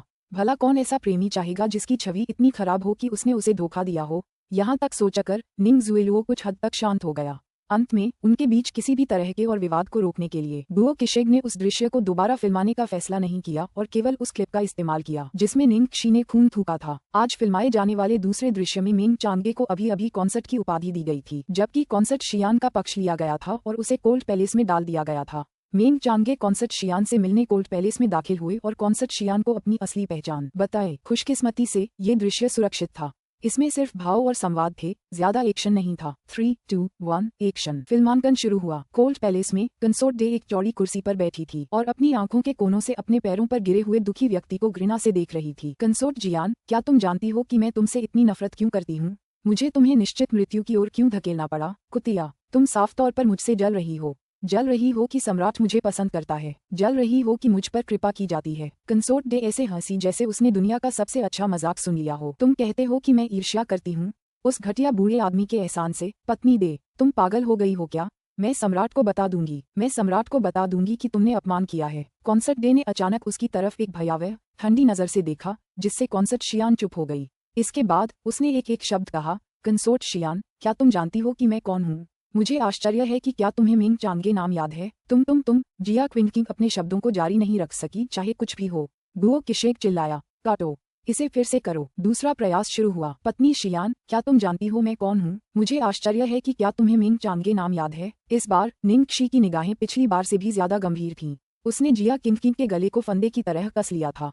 तुम हो, रुको, इसे फिर से करो। तीसरा प्रयास शुरू हुआ। पत्नी शियान, क्या तुम जानती हो मैं कौन हूँ? मुझे आश्चर्य है कि क्या तुम्हें मेंग चांगे नाम याद है? निंगक्षी की भावनाएं और भी तीव्र हो गईं। इस बार उसकी आवाज किसी दुष्ट आत्मा की तरह थी जो जिया क्विंकिंग की जान की मांग कर रही हो। यहाँ तक कि उनके आसपास देख रहे लोग भी क्रोध और आक्रोश की उस निरंतर धारा को महसूस कर सकते थे। तुम मेंग चांगे हो, तुम कैसे हो? जिया क्विंकिंग लूप पर लगे रिकॉर्डर की तरह थी। वह फिर से अपनी लाइनें भूल गई थी। कट।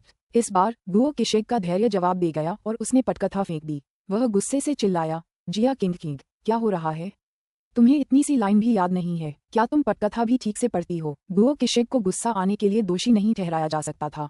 निंगक्षी ने दृश्य के मूड को इतनी अच्छी तरह से पेश किया था, उसकी भावनाओं को भड़का दिया था। उनका दृश्य एकदम सही हो सकता था, लेकिन जिया क्विंकिंग की बेवकूफी भरी गलती ने उसे बर्बाद कर दिया। अध्याय 92। एक घटिया टीममेट। उनके आसपास खड़े दर्शक दल के चेहरे पर जिया क्विंकिंग के प्रति घृणा की भावना थी। क्या जिया क्विंकिंग दिमागी तौर पर मृत है? बस यही एक लाइन है, मैंने उन्हें देखते ही इसे याद कर लिया है। तुम मेंग चांगे हो? तुम मेंग चांगे कैसे हो सकती हो? मेंग चांगे तो पहले ही मर चुकी है। बस यही एक लाइन है, क्या इसे याद रखना वाकई इतना मुश्किल है? उस पोस्ट में तो यहाँ तक लिखा था कि निंगक्षी की एक्टिंग बहुत खराब है। उसे जिया क्विंकिंग पर भी एक नजर डालनी चाहिए ताकि उसे पता चल जाए कि असल में कुत्ते की गंदगी क्या होती है। दरअसल निंगक्षी एक्टिंग में बहुत अच्छी है। क्या तुमने गौर नहीं किया कि वो हमेशा एक ही टेक में सीन निपटा लेती है? अगर सीन बिगड़ भी जाए तो हमेशा किसी और की गलती होती है। अब जब तुमने जिक्र किया है तो लगता है कि बात सच है। मुझे लगा था कि वो अपने रूप रंग की वजह से एक्टिंग में आई है, लेकिन कल जब वो युवा मेंग चांगे का किरदार निभा रही थी तो कमाल लग रही थी। हालांकि वो पूरे रास्ते जियांग मुये को छेड़ रही थी, पता नहीं क्यों, पर मुझे बुरा नहीं लगा। उल्टा उन्हें देखते ही मेरा दिल धड़क उठा। बिल्कुल सही, कल उन्हें देखकर मैं बहुत उत्साहित हो गई। अगर उन्होंने एक्टर बदल दिया होता तो मुझे उतना अच्छा नहीं लगता। ऐसा लग रहा है जैसे निंगक्षी ही मेरे दिल में मेंग चांगे है।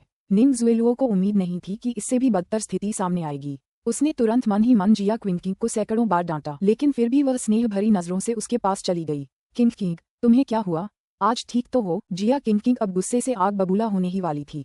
उसने गुस्से से कहा, पता नहीं क्या हुआ, जैसे ही मैं निंगक्षी को देखती हूँ मैं अपनी बातें भूल जाती हूँ, मानो मुझ पर किसी बुरी आत्मा का साया पड़ गया हो। ऐसा कैसे हो सकता है?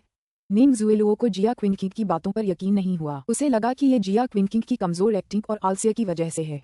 फिर भी उसने धैर्य बनाए रखा और उसे आश्वस्त किया, तुम अंततः बेहतर हो जाओगी, मैं अभ्यास में तुम्हारी मदद करूंगी। निंग जुएलुओ ने अभ्यास के एक दौर में उनका साथ दिया और जिया क्विंकिंग अपनी पंक्तियां आसानी से बोलने में कामयाब रहीं। देखो, क्या यह अच्छा नहीं है? निंग जुएलुओ ने उत्साहपूर्वक कहा। जिया क्विंकिंग ने अपना आत्मविश्वास पुनः प्राप्त किया और निर्देशक की ओर देखने की पहल की। निर्देशक, मैं अब तैयार हूँ। गुओ किशेग ने किसी तरह अपना संयम वापस पाया। उसने थोड़े गर्मजोशी भरे भाव से कहा, तो फिर शुरू करते हैं। तथापि इस बार जिया क्विंकिंग हमेशा की तरह अपनी पंक्तियां भूल गईं। उसने हार नहीं मानी और बार बार कोशिश की। आखिरकार उसने लगातार 28 बार सीन खराब किया। यह एक बहुत ही आसान सीन था, लेकिन फिर भी वे रात तक भी इसकी शूटिंग पूरी नहीं कर पाए। आखिरकार प्रोडक्शन टीम के सभी लोग शिकायत करने लगे। यह एक फिल्म थी, कोई टीवी सीरीज नहीं। उन्हें फिल्म के रोल इस्तेमाल करने पड़े। वह इस सीन में कई बार नाकाम रही थी। जनशक्ति और पैसे की कितनी बर्बादी। 33वीं नाकाम कोशिश के बाद जिया क्विंकिंग स्तब्ध सी खड़ी रही। अचानक वह जोर से चीखी और पागलों की तरह निंगक्षी की ओर झपटी। निंगक्षी, तू छोटी कुतिया, तूने मेरे साथ क्या किया? मुझे अपनी लाइनें याद क्यों नहीं आ रही हैं? मुझे अपनी लाइनें याद क्यों नहीं आ रही हैं? ये तू ही है, ये जरूर तेरा ही किया हुआ है। सहायक और आसपास खड़े लोगों ने जल्दी से उसे दूर खींचने की कोशिश की। आखिरकार उसने उन सबको पागलों की तरह धक्का दे दिया। यहाँ तक कि निंग जुएलो, जो उसे मनाने गया था, एक बार खरोंच खा चुका था। इस बार उसने सचमुच सभी को अपने प्रति घृणा से भर दिया था। वह सचमुच दिमाग से मर चुकी है। उसे अपनी ही लाइनें याद नहीं आ रही थीं और यह किसी और की गलती थी। क्या किसी और ने उसके दिमाग में घुसकर लाइनें चुरा ली थीं? उसने सबको इतनी देर तक रुकने पर मजबूर कर दिया और उसे जरा भी अफसोस नहीं है। उसके द्वारा किसी को इस तरह उकसाना निंगक्षी के लिए बहुत दयनीय है। क्या तुम्हें नहीं लगता कि कल की घटना थोड़ी अजीब थी? जिस पल जियांग मुए ने कास्ट में प्रवेश किया, निंगक्षी के साथ ये सब हुआ। अगर निंगक्षी को कास्ट से बाहर निकाल दिया जाता है तो सबसे ज्यादा फायदा किसे होगा? क्या तुम्हें पूछने की भी जरूरत है? यहाँ तक बोलते हुए सभी ने ज्ञानपूर्ण भाव प्रदर्शित किए। अध्याय 93, सत्य की सदैव जीत होती है। आखिरकार सबने अपना सामान समेटा और दुखी होकर वहां से चले गए। जिया किंकिंग के इतना हंगामा मचाने के बाद निर्देशक ने उसे शांत होने के लिए फिल्मांकन से 2 दिन की छुट्टी लेने पर मजबूर कर दिया। निंगक्षी अपना मेकअप उतार चुकी थी और जाने की तैयारी कर रही थी, तभी निंग जुएलुओ चुपचाप अंदर आए। अपनी बाहों को छाती पर रखकर और तिरस्कार से भरे चेहरे के साथ उसने कहा, निंगक्षी, मैं सच में नहीं कह सकती थी कि तुम इतनी कुटिल हो। ओह, मैं तो चालाक हूँ। निंगक्षी ने हल्की सी मुस्कान के साथ निंग जुएलुओ की बाह पर लगे खूनी खरोंच पर नजर डाली, जो जिया किंकिंग की वजह से था। फिर उसने मासूमियत से पलकें झपकाईं। क्या तुम ही नहीं थे जिसकी दूरदर्शिता इतनी जबरदस्त थी कि तुमने इतना अच्छा साथी चुना? तुम? निंग जुएलुओ ने दांत पीस लिए। वह इतनी गुस्से में थी कि उसकी छाती में दर्द हो रहा था। उसे कैसे पता था कि जिया किंकिंग इतनी बेवकूफ निकलेगी? निंगक्षी की प्रतिष्ठा पहले ही इतनी धूमिल हो चुकी थी, फिर भी वह किसी तरह उसकी प्रतिष्ठा को धूमिल करने में उसकी मदद कर सकती थी। प्रोडक्शन क्रू भी निंगक्षी के बारे में अपनी राय बदल रहा था। निंगक्षी ने जरूर आगे कुछ योजना बनाई होगी। उसे जल्दी से उसकी हरकतों का जवाब देने का तरीका सोचना था। वह निंगक्षी को बाजी पलटने नहीं दे सकती थी। निंग जुएलुओ के साथ उस छोटी सी झड़प के बाद निंगक्षी सेट से बाहर जा रही थी, तभी उसका फोन बज उठा। यह एक टेक्स्ट संदेश था। भ्रष्ट शैतान राजा, मैं सामने गली में तुम्हारा इंतजार करूंगा। निंगक्षी ने समझदारी से उसे जवाब दिया, हम सब अपने अपने रास्ते जाएंगे। घर पर मिलते हैं, मैं तुम्हारे घर पर तुम्हें ढूंढूंगी। 1 घंटे बाद नंबर 6 प्लेटिनम पैलेस में। निंगक्षी अभी दरवाजे तक ही पहुंची थी कि जियांग मुए ने उसे तुरंत अंदर खींच लिया। उसने अपने दरवाजे से बाहर झांका और दाएं बाएं देखा, मानो वे कुछ संदिग्ध कर रहे हों। पहले उसे इस बात से कोई आपत्ति नहीं थी कि निंगक्षी किसी तरह उससे जुड़ी हुई है, और उसे इस बात से भी चिढ़ थी कि वह दुनिया को अपने खास रिश्ते का इजहार नहीं कर सकता। हालांकि उस घटना के बाद वह अपने पिछले किए गए कामों पर पुनर्विचार करने से खुद को रोक नहीं पाया। निंगक्षी ने अपना बैग नीचे रखा, जूते उतारे और सोफे पर पालथी मारकर बैठ गई। सबसे पहले उसने हाथ बढ़ाकर पूछा, क्या तुमने इसे फिल्माया है? जियांग मुए अवाक होकर उसे देखता रहा। उसे अपनी छवि की बिल्कुल भी परवाह नहीं थी। क्या ये कमबख्त औरत अब भी उसे मर्द समझती थी? उसके सामने इतनी लापरवाह क्यों थी? उसका बदतमीज रूप बिल्कुल वैसा ही था जैसा फिल्म में था। क्या तुम भी मेरे साथ एक घटिया टीममेट जैसा व्यवहार कर रहे हो? बिल्कुल, समझ गया। जियांग मुए ने नाखुशी से अपना फोन आगे बढ़ा दिया। जब उसने बताया कि वह एक मासूम फूल की तरह बनना चाहती है, तो उसे पहले ही अंदाजा हो गया था कि वह क्या करना चाहती है। जाहिर है वह इस रोमांचक नाटक को फिल्माने वाली थी। निंगक्षी ने फोन उठाया और प्ले बटन दबाया। उसने संतुष्टि से सिर हिलाया, तुमने बहुत अच्छा किया। मैं तुम्हारे लिए एक चिकन लेग भी डाल दूंगी। इसके बाद उन्होंने अपना वीबो खोला और अपने मुख्य अकाउंट से ट्वीट किया। बेशक इसमें चांग ली जैसी माफी नहीं थी, बल्कि 4 शब्द थे, सत्य की हमेशा जीत होती है। ट्वीट करने के बाद उन्होंने तुरंत अपने साइड अकाउंट में लॉगिन किया और गोल्डन एज एंटरटेनमेंट गॉसिप में विशेषज्ञता रखने वाले एक ब्लॉगर को मैसेज किया। फिर उन्होंने जिया किंकिंग के लगातार असफल दृश्यों वाला वीडियो उसे भेज दिया। वे दोनों कंपनियां सचमुच एक दूसरे की कट्टर प्रतिद्वंदी थीं। निंगक्षी के संदेश भेजे ज्यादा समय नहीं बीता था कि ब्लॉग ने तुरंत वो क्लिप पोस्ट कर दी। उन्होंने एक बेहद आकर्षक कैप्शन भी लिखा, एक सीन में 33 बार असफल होने के बाद मनोरंजन जगत का नंबर 1 बेकार फूलदान आपको दिखाता है कि घटिया अभिनय क्या होता है। जियांग मुए ने उसकी ओर देखा, तुम इसे सिर्फ इसी ब्लॉग पर भेज रही हो, तुम इसे दूसरे ब्लॉग पर नहीं भेज रही हो। मैंने इसे कितनी मेहनत से फिल्माया है। निंगक्षी अपना सिर नीचे करके कमेंट सेक्शन में डूबी हुई थी। ध्यान खींचने के लिए बस इतना ही काफी है। अगले चरण के लिए हमें कुछ करने की जरूरत नहीं है। क्या तुम्हें लगा था कि अभी सिर्फ तुम ही वीडियो बना रही हो? तुमने जिया किंकिंग से निपटने के लिए पहले ऐसा क्यों नहीं किया? अगर तुमने पहले ऐसा किया होता तो उसे तुरंत बदल दिया जाता और इतना ड्रामा नहीं होता। तुमने तो मुझे उस औरत को 2 दिन तक सहने पर मजबूर कर दिया। जियांग मुए ने दुखी होकर बुदबुदाया। किसी को भी समझ नहीं आया कि जिया क्विंकिंग अपनी पंक्तियां क्यों भूल जाती थी। केवल जियांग मुए को ही पता था कि क्या हुआ था। अध्याय 94, बेकाबू जलता हुआ प्यार। ऐसा इसलिए क्योंकि निंगक्षी जानबूझकर दबाव डालने की कोशिश कर रही थी। प्रेशर एक्टिंग एक ऐसी तकनीक थी जिसे केवल बेहद अनुभवी अभिनेता ही कर सकते थे। वे अपने अभिनय से दूसरे व्यक्ति पर मानसिक दबाव डाल सकते थे, जिससे वह असामान्य अभिनय कर सकता था और अपनी संवाद भूल सकता था। सबसे ज्यादा दबाव दूसरे व्यक्ति को एक मानसिक अवरोध भी दे सकता था, जिससे वह जीवन भर उबर नहीं पाता। मनोरंजन जगत में इस तकनीक का इस्तेमाल करने वाले बहुत कम लोग थे।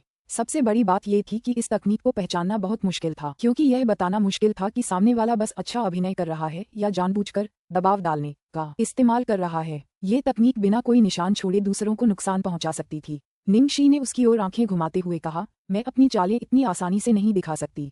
पहली बात तो ये कि उसे इस तरह की चाल के लिए एक खास परिस्थिति की जरूरत थी, जैसे आज का दृश्य जिया किंग को दबाने के लिए एकदम सही था। दूसरी बात, इस चाल से फिल्मांकन की प्रगति प्रभावित होती, इसलिए वह इसे तब तक इस्तेमाल नहीं करेगी जब तक कि उसे बहुत जरूरी न हो। जियांग मुये को अनजाने में कुछ दुखद यादें याद आ गईं और उसने अपने होंठ सिकोड़ते हुए कहा, तो मैं बहुत सम्मानित महसूस कर रहा हूँ कि मैं उन कुछ लोगों में से एक हूँ जिन पर आपने ये कदम उठाया है। उस समय निंगशी ने इसी चाल से उसे दबा दिया था। हालांकि वह उस जिया किंग जैसा घटिया नहीं था। आखिरकार उसने हिम्मत जुटाई और उस चाल पर काबू पा लिया, और उसके बाद उसके अभिनय कौशल में भी काफी सुधार आया। इतना कहकर जियांग मुये ने उसे जलती हुई निगाहों से घूरा। क्या आज रात हम साथ खाना खाएंगे? तुमने मुझसे वादा किया था कि तुम मुझे अकेले में दावत दोगी। तुमने ये भी वादा किया था कि तुम किसी और दिन मेरे साथ खेलोगी। निंगशी ही इसके लिए गलत थी, इसलिए उसने बेबसी से आह भरी और कहा, ठीक है, मैं तुम्हारे साथ खाऊंगी और खेलूंगी। ठीक है, मैं बस लू टिंगजियाओ को मैसेज करके बता दूंगी। ये सुनते ही जियांग मुये के हाव भाव तुरंत बदल गए। तुम तो लिटिल ट्रेजर के लिए अस्थायी रूप से रह रही हो, जब तुम वापस नहीं जाती तो रिपोर्ट क्यों कर रही हो? तुम्हारा और लू टिंगजियाओ का क्या रिश्ता है? हालांकि मैं लू टिंगजियाओ को संदेश भेज रहा हूँ, लेकिन प्राप्तकर्ता लिटिल ट्रेजर है। ठीक है। निंगशी को उससे बात करने की जरा भी आलस आ रहा था। उसने अपने फोन पर नजर डाली और एक मैसेज टाइप किया, मेरी प्यारी डार्लिंग, आज रात आंटी बिजी हैं, इसलिए मैं शायद बहुत देर से वापस आऊंगी। याद रखना, खाना खाकर सो जाना। जब आंटी फ्री होंगी तो मैं तुम्हारे लिए प्यारे कपड़े खरीदूंगी। Love you Tilda Zox. Jiang Muye ने वह संदेश देखा और इतना नाराज हो गया कि उसकी आंखें लाल हो गईं। तुम लिटिल ट्रेजर के साथ इतनी नरमी क्यों बरत रहे हो? जब हम साथ थे तब तुम मेरे साथ इतने नर्म नहीं थे। जब भी हम झगड़ते थे तो तुम मुझे पीटते रहते थे। निंगशी ने उसकी तरफ एक नजर डाली। तुम इतनी मार के ही लायक थे। लिटिल ट्रेजर कितना प्यारा है। क्या तुम्हें यकीन है कि तुम उससे मुकाबला कर पाओगे? जियांग मुये की खूबसूरत आंखें धधकते सूरज की तरह चमक उठीं। निंगशी, क्या तुम मुझे तब भी पसंद करती थी? तुम सच में मेरे इतने करीब सिर्फ इसलिए आई थी? निंगशी ने आश्चर्य से उसकी ओर देखा। बकवास, बिल्कुल नहीं। तुम जियांग मुये ने उसकी ओर इशारा किया और बहुत देर तक बोल नहीं सका। निंगशी ने अपनी ठुड्डी ऊपर उठाई और मुस्कुराते हुए बोली, तो क्या अब तुम गुस्से से भर गए हो? क्या हम अब भी खाना खाएंगे? जियांग मुये ने दांत पीसते हुए कहा, हम खा रहे हैं। वह उसकी बुरी योजनाओं में बिल्कुल नहीं फंस सकता था। उसी समय लू निवास में लू जिंगली सोफे पर तकिए से लिपटा बैठा था। अगर उसकी पूंछ पीछे होती तो तूफान मचा रही होती। भाई, बताओ कल रात क्या हुआ था? निंगकसी के शब्दों की वजह से, जिसमें उसने उसे आज सुबह एक औरत ढूंढने को कहा था, लू टिंगजियाओ के चेहरे पर अभी भी थोड़ी उदासी थी। लू जिंगली की जिज्ञासा शांत करने का उसका बिल्कुल भी मन नहीं था। क्या इसलिए कि तुम अपने दिल में जलते प्यार को काबू में नहीं रख पाए और नियंत्रण खो बैठे और रात में उस पर हमला करने चले गए? और फिर तुम अपनी हरकतों में सावधान नहीं रहे और जियाओ जीशी को जगा दिया। फिर तुम वहीं फंस गए, तो तुमने बस नींद में चलने का नाटक किया। लू जिंगली की बारीकियां भरने की क्षमता सिर्फ दिखावे के लिए नहीं थी। लू टिंगजियाओ ने नजरें उठाकर उसकी तरफ देखा। इस आदमी की सारी होशियारी ऐसी ही चीजों में इस्तेमाल होती है ना? अपने प्यारे भाई के हाव भाव देखकर लू जिंगली को समझ आ गया कि उसने सही अनुमान लगाया था, ऐसे भाव के साथ जैसे उसे खुद से प्यार हो जाएगा। हे भगवान, मैं बहुत होशियार हूँ भाई, क्या मैं तुम्हें इतनी अच्छी तरह नहीं जानता? अध्याय 95, तुरंत हमला करने के परिणाम। लू जिंगली को इनाम मांगते हुए देखकर लू टिंगजियाओ ने उदारता से कहा, आपको 1 महीने की छुट्टी मिलेगी। लू जिंगली खुशी से उछल पड़ा और वहीं नाचने लगा। उसने तुरंत ही बेहद अफसोस के साथ कहा, भाई, अगर तुम ऐसा ही करते रहे तो अपनी ताकत बर्बाद करोगे। तुमने तुरंत जियाओ जीशी पर हमला क्यों नहीं किया? क्या बर्बादी है? लू टिंगजियाओ ने उसे ठंडेपन से संदेह भरी निगाहों से देखा। और आपको क्या लगता है कि ऐसा करने से क्या परिणाम होगा? लू जिंगली ने अपनी ठुड्डी रगड़ी और गंभीरता से कहा, तुम हमेशा लिटिल ट्रेजर को पास आने के बहाने के तौर पर इस्तेमाल करते रहे हो ताकि वह घबराकर भाग न जाए। अगर तुमने इस समय अपना जाल उजागर कर दिया तो जियो जीशी शायद हजारों मील दूर भाग जाएगी। लू टिंगजियाओ। हालांकि यह सच था, लेकिन लू जिंगली के इस तरह कहने से उसका मूड खराब हो गया। दरअसल वह जानना चाहता था कि कल रात लापरवाही से काम करते हुए वह इस बारे में क्या सोचती है। लेकिन निंगशी के अत्यधिक भय और अस्वीकृति ने उसे तुरंत जागने पर मजबूर कर दिया। उसके बाद उसका तरीका सही साबित हुआ, वरना उस स्थिति में निंगशी जरूर उससे डर जाती। उसकी ऐसी प्रतिक्रिया क्यों हुई? उसने पहले क्या अनुभव किया था? भाई, क्या मैं तुमसे एक सवाल पूछ सकता हूँ? तुम्हारा मूड इन दिनों इतना अस्थिर क्यों है? क्या कुछ हुआ है? लू जिंगली ने सावधानी से पूछा। उसने पहले ही काफी चतुराई से अपनी बात कही थी। सच कहूं तो लू टिंगजियाओ का स्वभाव इतना चिड़चिड़ा था कि वह मासिक धर्म में चल रही लड़की जैसा लग रहा था। लू टिंगजियाओ ने अपनी लंबी पतली उंगलियों के जोड़ों से कुर्सी के आर्मरेस्ट पर जोर से दस्तक दी। वह शांत स्वर में बोला, उस दिन फूल भेजने वाला जियांग मुये था। क्या कहा? लू जिंगली काफी देर तक स्तब्ध होकर देखती रही। आखिरकार लू टिंगजियाओ की खबर पर प्रतिक्रिया दी। इसके बाद वह उछल पड़ी। क्या भ्रष्ट शैतान राजा जियांग मुये है? क्या वह परसों ही वापस नहीं लौटा था? मुझे तो ये भी खबर मिली थी कि वह लैंड अंडर हेवन का दूसरा मुख्य पुरुष किरदार बनने वाला है। उसने सोचा भी नहीं था कि जियाओ जीक्सी के साथ उसका ऐसा रिश्ता होगा। ऐसा लग रहा था जैसे वो बच्ची किसी वजह से अचानक वापस आ गई हो। और तो और वापस आने के बाद उसने जो पहली फिल्म चुनी थी वो थी लैंड अंडर हेवन। ये सोचने वाली बात थी। फिल्म में जियाओ जीक्सी के साथ उसके कई अंतरंग दृश्य थे। मुझे सोचने दो, क्या वह हाल ही में जियाओ जीशी से मिला है? और तुमने देखा? तुमने कोई अस्पष्ट दृश्य भी देखा? लू टिंगजियाओ लू जिंगली के सभी अनुमान सही साबित हुए। हे भगवान, कोई आश्चर्य नहीं कि तुम हाल ही में ठीक से व्यवहार नहीं कर रहे हो। लू जिंगली वहीं बेतहाशा चहलकदमी करते हुए बोली, किसने सोचा था कि हमारे बीच एक गद्दार भी है? फिर वायस का क्या तुम्हें पता चला? लू टिंगजियाओ की आंखें गहरी हो गईं। जिस व्यक्ति ने हीरा भेजा था वह सेट से निकलने के बाद बिना किसी निशान के गायब हो गया। इसके अलावा हीरे की उत्पत्ति का पता नहीं लगाया जा सका। ये संभवतः किसी विशेष माध्यम से तस्करी करके लाया गया माल है। ये सुनते ही लू जिंगली के मुंह का कोना फड़क उठा। उसने कुछ अवाक होकर कहा, सिर में फिर से दर्द हो गया है। इस बार इसका लू परिवार से कोई लेना देना तो नहीं है ना? क्या हमारे आसपास भी कोई ऐसा है जिसके नाम के पहले अक्षर हों?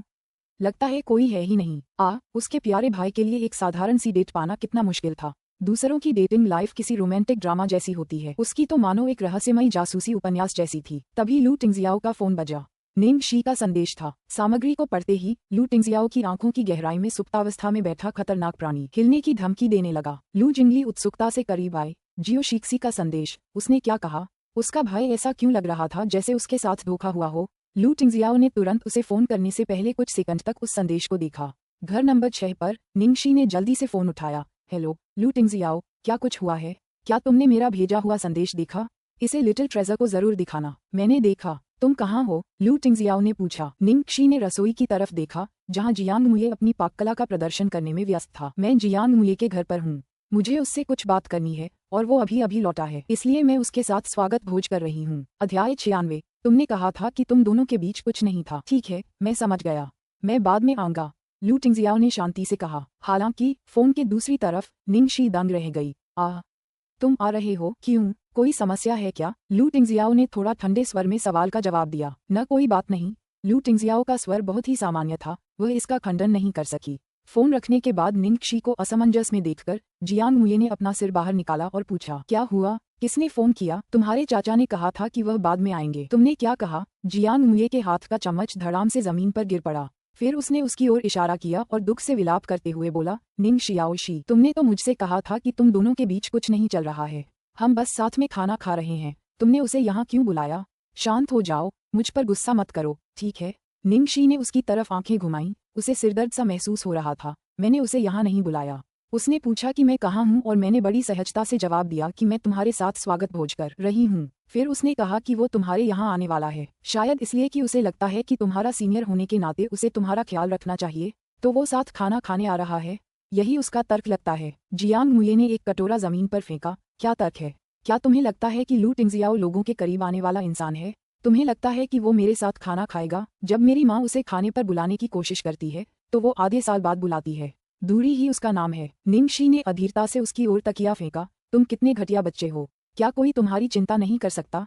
तुम मुझे और लू टिंगजियाओ को एक साथ क्यों रखते हो? हम दोनों एक दूसरे से कैसे मेल खाते हैं? जियांग मुये ने खुद से बुदबुदाया। यह एक आदमी का अंतर्ज्ञान है। तुम क्या जानते हो? जिस समय वे झगड़ रहे थे दरवाजे की घंटी बजी। निंग शी ने जियांग मुये को चेतावनी भरी निगाहों से देखा और कहा कि दरवाजा खोलने से पहले उसे अपने शब्दों पर ध्यान देना चाहिए। जैसे ही उसने दरवाजा खोला निंग शी के चेहरे पर सुखद आश्चर्य छा गया, क्योंकि एक छोटा सा खरगोश लू टिंगजियाओ के पीछे पीछे चल रहा था। उसे देखते ही लिटिल ट्रेजर ने अपनी छोटी छोटी बाहें फैलाकर उसकी ओर ऐसे झपट्टा मारा मानो उसने उसे बरसों से देखा ही न हो। निंग शी का दिल पिघल गया और उसने झट से उसे गोद में उठा लिया। डार्लिंग, तुम भी आ गए। मुझे अब भी इस बात का दुख है कि मैं आज रात डार्लिंग के साथ खाना नहीं खा पाए। घर में जियांग मुये ने निंग शी को लिटिल ट्रेजर ले जाते हुए देखा, फिर लू टिंगजियाओ की तरफ देखा जो स्नेह भरी आंखों से उन्हें देख रहा था।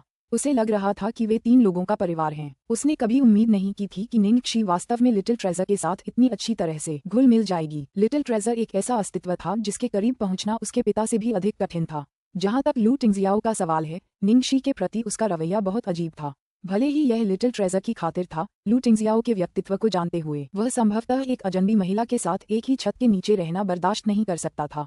अरे अरे अरे, मुझे मत भूलना, मैं यही हूँ। लू जिंगली शराब की 2 बोतलें लेकर अंदर आई। ये देखकर कि लू परिवार के सभी 3 सदस्य आ गए हैं, निंगक्षी ने तुरंत जियांग मुये की ओर देखा और कहा, देखो, वे सभी सिर्फ तुम्हारी देखभाल करने के लिए यहाँ हैं। चाचा, दूसरे चाचा और यहाँ तक कि लिटिल ट्रेजर भी आ गए। जल्दी से अंदर आओ। हालांकि वह बहुत खुश नहीं था, फिर भी जियांग मुये ने केवल आज्ञाकारी ढंग से उन्हें अंदर बुलाया। वह कौन था जिसने उसे युवा पीढ़ी में जन्म लेने दिया? अध्याय 97। वही है जिसने मेरा पीछा किया। उन तीनों के आ जाने के बाद जियांग मुये के पास करने के लिए कुछ नहीं बचा था। लू टिंगजियाओ ने एक मिशेलिन शेफ को रात का खाना बनाने के लिए आमंत्रित किया था। लू जिंगली घर से अच्छी शराब की 2 बोतलें लाई थी और लिटिल ट्रेजर निंगक्षी को ले गया था। फिर वे पांचों एक अजीब माहौल में मेज के चारों ओर बैठ गए। खुशकिस्मती से लू जिंगली अभी भी आसपास ही थी, इसलिए ज्यादा अजीब नहीं लगा। वे बीच बीच में खाना खाते और बातें करते रहे। लो, अपने महान सितारे का घर वापसी पर स्वागत करते हैं। दूसरे अंकल आपको टोस्ट देंगे। धन्यवाद। हाँ, मुझे अभी तक तुमसे पूछने का मौका नहीं मिला, तुम जियाओ जीक्सी से कैसे मिले? लू जिंगली ने बिना सोचे समझे अपने भाई की ओर से जानकारी जुटाने की कोशिश करते हुए पूछा। ये सवाल सुनकर जियांग मुये के चेहरे पर कुछ खास भाव नहीं दिखे। ऐसा लग रहा था जैसे वह इस विषय पर बात ही नहीं करना चाहता था। उसने स्पष्टता से जवाब दिया, हम विदेश में एक विश्वविद्यालय में मिले थे और हम एक ही बैच में हैं। लू जिंगली ने आंखें सिकोड़कर उसकी तरफ एक नजर डाली और किसी छिपे हुए अर्थ के साथ कहा, मुझे लगता है कि यह इतना आसान नहीं है ना? मुझे मत बताना कि वह एक पूर्व प्रेमिका है जिसका पीछा करके तुमने उसे पाने के बाद किनारे कर दिया था। तुम्हारी माँ और तुम्हारे प्रशंसकों को छोड़कर तुम्हारे साथ की औरतें तुम्हारी पूर्व प्रेमिकाएं हैं। जियांग मुये। निंगक्षी हंसी और लू जिंगली को अंगूठा दिखाया। दूसरे युवा मास्टर, आप बहुत चालाक हैं। अरे, लगता है मैंने सही अनुमान लगाया। लू जिंगली के चेहरे पर गर्व साफ झलक रहा था। इस दुनिया में ऐसी कोई चीज नहीं थी जिसका अनुमान वह न लगा सके। आप केवल आधे ही सही हैं, जियांग मुये ने जवाब दिया। उसका चेहरा काला पड़ गया। अरे, आधे सही से तुम्हारा क्या मतलब है? लू जिंगली को समझ नहीं आया। वह मेरी पूर्व प्रेमिका है, लेकिन उसी ने मेरा पीछा किया और मुझे छोड़ दिया। जियांग मुये ने सामने बैठी निंगक्षी को एक परित्यक्त पत्नी के भाव से घूरते हुए कहा। लू टिंगजियाओ की आंखों में एक अदृश्य चमक उठी जब वह निंगक्षी और लिटिल ट्रेजर को उनके स्टेक काटने में मदद कर रहा था। लू जिंगली भी चौंक गया। पहली बार उसका अंदाजा गलत लगा था। उसने मेज पर दोनों हाथ पटक दिए और अपनी उत्तेजना को रोकते हुए बोला, सच में?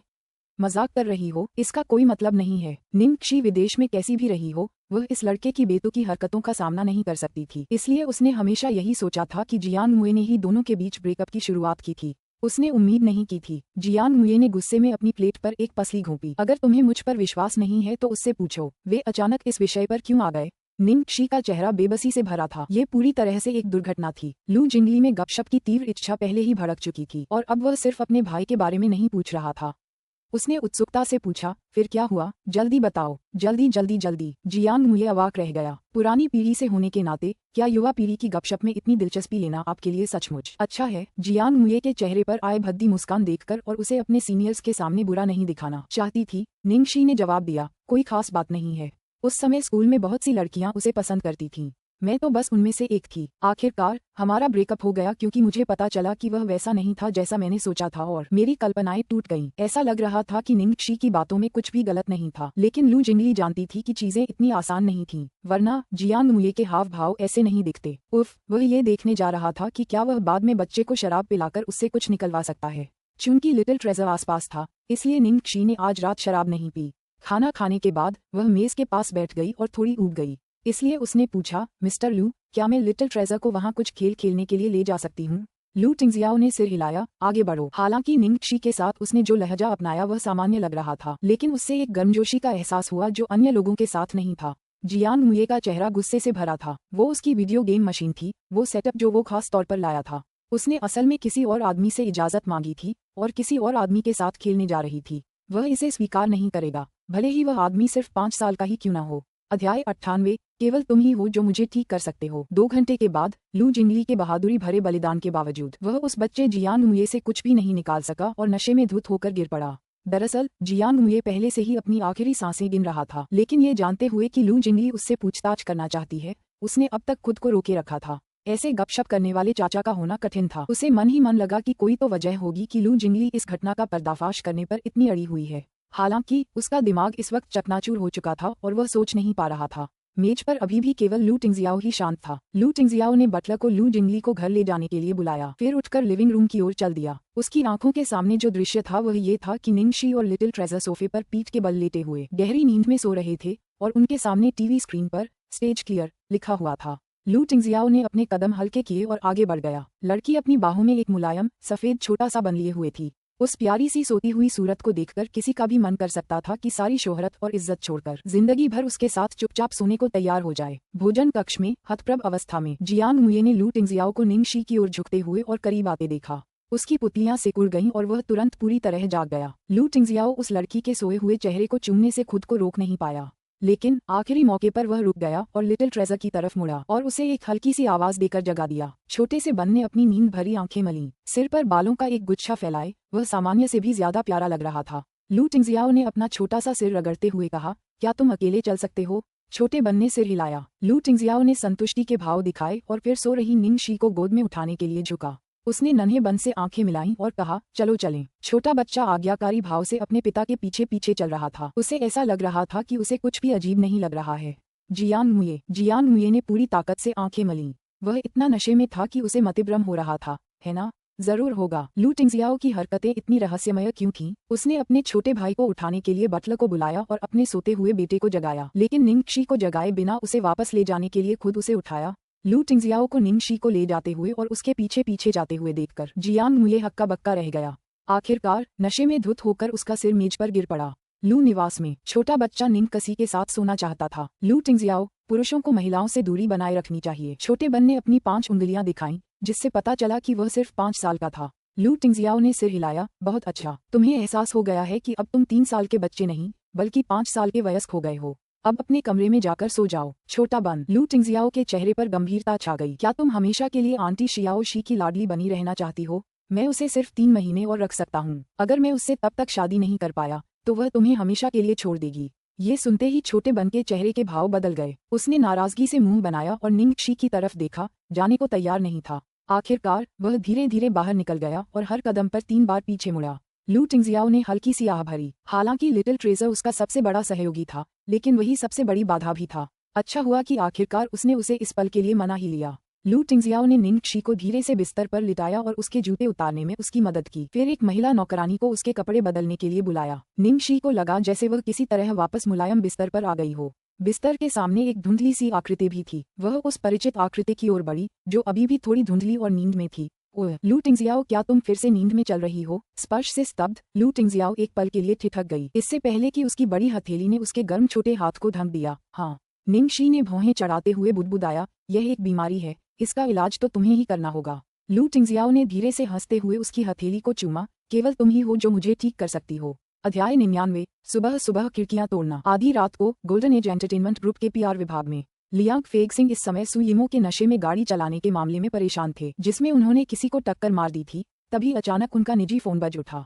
वह अधीरता से अपना फोन एक तरफ फेंकने को तैयार था, लेकिन डिस्प्ले देखने के बाद उसे ठंडा पसीना आ गया और वह तुरंत सीधा बैठ गया और जल्दी से फोन उठाया। नमस्ते सीईओ लू, माफ कीजिए, हम इस मामले को अभी देख रहे हैं। कल रात तक यह मामला निपट जाएगा। क्या बात है? फोन पर से उस आदमी की ठंडी और दूर से आती आवाज सुनाई दी। ये सु यिमो की शराब पीकर गाड़ी चलाने की घटना है। तुम मुझे इसीलिए नहीं ढूंढ रहे हो? लियांग फेगसिंग उलझन में था। तो क्या बॉस ने इतनी रात को उससे इस मामले के बारे में पूछताछ करने के लिए फोन नहीं किया था? नहीं। लियांग फेगसिंग ने तुरंत राहत की सांस ली। ज्यादा काम करने से उसका दिमाग खराब हो गया था। सीईओ लू ने गोल्डन एज के काम में कभी दखल नहीं दिया था।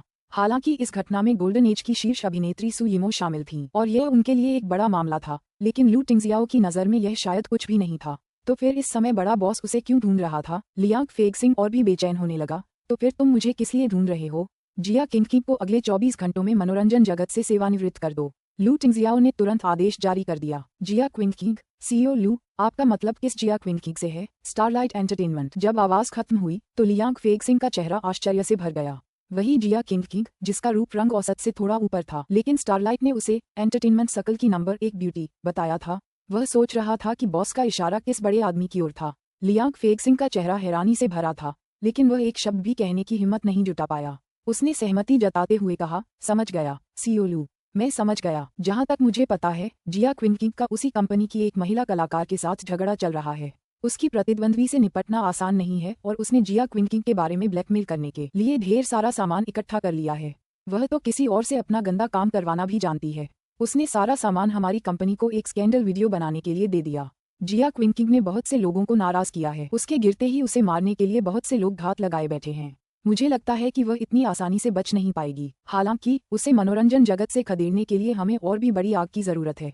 इसे गुप्त रूप से करो, लू टिंगजियाओ ने चेतावनी दी। हाँ, निश्चिंत रहें सियोलू। कॉल समाप्त करने के बाद लियांग फेक्सिंग ने तुरंत अपने सभी कार्य उपनिदेशक को सौंप दिए और व्यक्तिगत रूप से इस मामले को संभाला। यह मामला बिल्कुल भी चुनौती भरा नहीं था। उससे इस पर काम करवाना मुर्गे को मारने के लिए गिलोटिन का इस्तेमाल करने जैसा था। जिया क्विनकिंग से लड़ने वाला कलाकार 80% काम पूरा कर चुका था, इसलिए उसे बस उसे आखिरी धक्का देने की जरूरत थी। हालांकि जिया क्विनकिंग तो एक दोयम दर्जे की कलाकार थी। उसने ऐसा क्या किया था कि बड़े बॉस ने खुद उसे फांसी का आदेश दिया? लियांग फेक्सिंग ने चाहे जो भी अनुमान लगाया हो, वह शायद यह अनुमान नहीं लगा सका कि लू टिंगजियाओ का असली उद्देश्य जिया क्विनकिंग को मनोरंजन जगत से रोकना नहीं था, बल्कि एक छोटी अभिनेत्री का समर्थन करना था, जिसका नाम भी वह शायद नहीं जानता था। निंगशी। अगली सुबह जब निंगशी की नींद खुली तो वह थोड़ी हैरान थी। वह लू निवास में क्यों लेटी हुई थी? उसने स्पष्ट रूप से लिटिल ट्रेजर के साथ 2 घंटे तक लगातार गेम खेला था। फिर थकान के कारण वह जियांग मुये के लिविंग रूम में सोफे पर सो गई थी।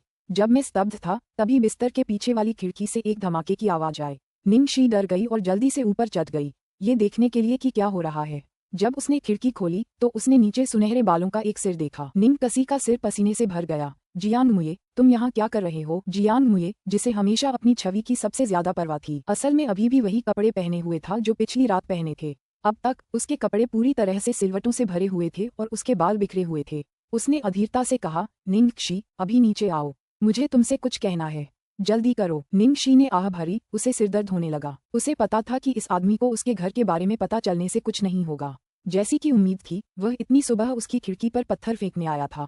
अध्याय 100। बड़ी बहन सितारों पर निशाना साध रही है। बस जल्दी से नीचे कूद जाओ और ऐसे बर्ताव करना बंद करो जैसे तुम कोई नेक औरत हो। जियांग मुये ने उससे ऐसे कहा जैसे उसकी पैंट में आग लगी हो। निंगकसी अवाक रह गई और उसके मुंह का कोना फड़क उठा। फिर उसने खिड़की की चौखट पकड़ ली और खुद को बाहर फेंक दिया। जियांग मुये ने तुरंत उसे अपनी ओर खींच लिया। उसे कुछ बार घुमाने और ये देखने के बाद कि उस पर रात की गतिविधियों का कोई निशान नहीं है, उसने उसे जलती हुई निगाहों से देखा। कल रात कुछ हुआ था क्या? निंगशी गोल गोल घूमते घूमते लगभग बेहोश हो गई। उसने दुखी होकर कहा, जियांग मुये, अभी तो सुबह सुबह है, तुम बिस्तर पर रहने के बजाय यहाँ क्यों गुस्सा कर रहे हो? मैं तो बस आराम से सो रही थी, मुझे क्या हो गया? उसके माथे की नसें उभर आईं जब उसने कहा, निंगशी, क्या तुम सुअर हो? मुझे मत बताओ कि तुम्हें नहीं पता कि तुम कल रात यहाँ कैसे पहुंची। मुझे सच में नहीं पता। निंगशी के चेहरे पर मासूमियत भरी अभिव्यक्ति थी। जियांग मुये ने खुद को शांत करने से पहले एक गहरी सांस ली। दांत पीसते हुए उसने कहा, तुम बहुत बेवकूफ हो। मुझे हैरानी है कि तुम्हें कोई ले जाकर बेच क्यों नहीं गया। कल रात लू टिंगजियाओ ही तुम्हें खुद वापस ले गया था। ये सुनकर निंगशी थोड़ी डरी हुई सी लगी। फिर उसने आपत्ति जताते हुए कहा, तो क्या हुआ?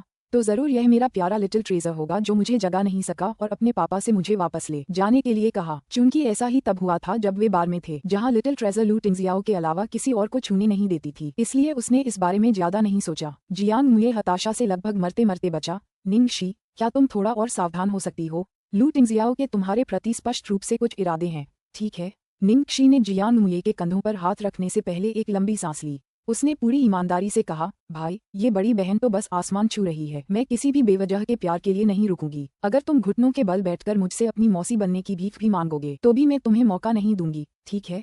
प्लीज अपना वहम छोड़ो, नहा लो और घर जाकर सो जाओ।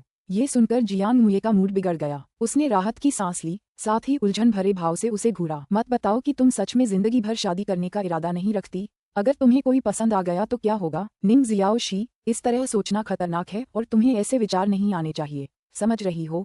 मैं तुम्हें बता दूं, हालांकि तुम्हारा करियर जरूरी है, लेकिन एक औरत के लिए शादी होनी चाहिए। निंगशी अब और विरोध नहीं कर पाए और जोर से लात मारी। जियांग मुये, क्या तुम्हारा काम हो गया? क्या तुम मुझसे झगड़ा करने की कोशिश कर रहे हो? मैं देख रही हूँ कि तुम्हें मारे हुए बहुत समय हो गया है और तुम पिटने के लिए बेचैन हो रहे हो। तुमने कल ही मुझे पीटा था, तो फिर पिछली बार तो मैंने तुम्हें ठीक से नहीं पीटा था। आज ये बड़ी बहन तुम्हें पीट पीट कर मात दे देगी। देखते हैं अब भी बकवास करने की हिम्मत है या नहीं। जियांग मुये डर के मारे भाग गई और अचानक पीछे मुड़कर चिल्लाई, अंकल। निंगशी ने व्यंग्यात्मक लहजे में कहा, चाचा, अगर आप चाचा भी चिल्लाएंगे तो भी कोई आपकी मदद करने नहीं आएगा। जैसे ही निंगशी के पंजे हमला करने वाले थे, जियांग मुये जोर से चिल्लाया, नहीं, यह मेरे चाचा हैं। निंग शी की पीठ अकड़ गई और उसने यंत्रवत अपना सिर घुमा लिया। लू टिंगजियाओ कसरत के कपड़ों में खड़ा था, उसकी त्वचा से पसीना बह रहा था। देखने से लग रहा था कि उसने अभी अभी सुबह की सैर पूरी की है। चूंकि वह मौके पर अपने भतीजे को पीटते हुए रंगे हाथों पकड़ी गई थी, निंग शी कुछ सोचने की कोशिश कर रही थी। उसने तुरंत जियांग मुये की ओर इशारा किया और कहा, मिस्टर लू, यह आदमी सुबह सुबह आपके घर की खिड़कियां तोड़ने आया था। मैंने उसे देख लिया था और मैं आपके लिए उसे पीटने की तैयारी कर रही थी। जियांग मुये ने उसे घूरते हुए कहा, बेशर्म, क्या तुम ये दावा करने की हिम्मत कर सकते हो कि तुमने उन्हें नहीं तोड़ा? निंग शी ने सख्ती और धार्मिकता से कहा। लू टिंगजियाओ ने लड़की के बालों में से घास का एक गुच्छा हटाने के लिए हाथ बढ़ाया और फिर अपनी बड़ी हथेली से उसके सिर को सहलाया, मानो ये स्वाभाविक हो। बकवास मत करो, जाओ और नहा लो, नाश्ते का समय हो गया है। जी सर, अब मैं जा रही हूँ। खुद पर खुश होकर निंग शी ने जियांग मुये की तरफ मुंह बनाया और फिर उछलकर चली गई। जियांग मुये को इस बात से चिढ़ थी कि वो उसे पकड़कर जोर से चिल्ला नहीं सकता था। ये एक बार नहीं, 2 बार नहीं, बल्कि 3 बार होगा। लू टिंगजियाओ पहले से ही इतना साफ साफ अभिनय कर रही है। क्या तुम्हारी कुत्ते जैसी आंखें उसे नहीं देख पा रही हैं?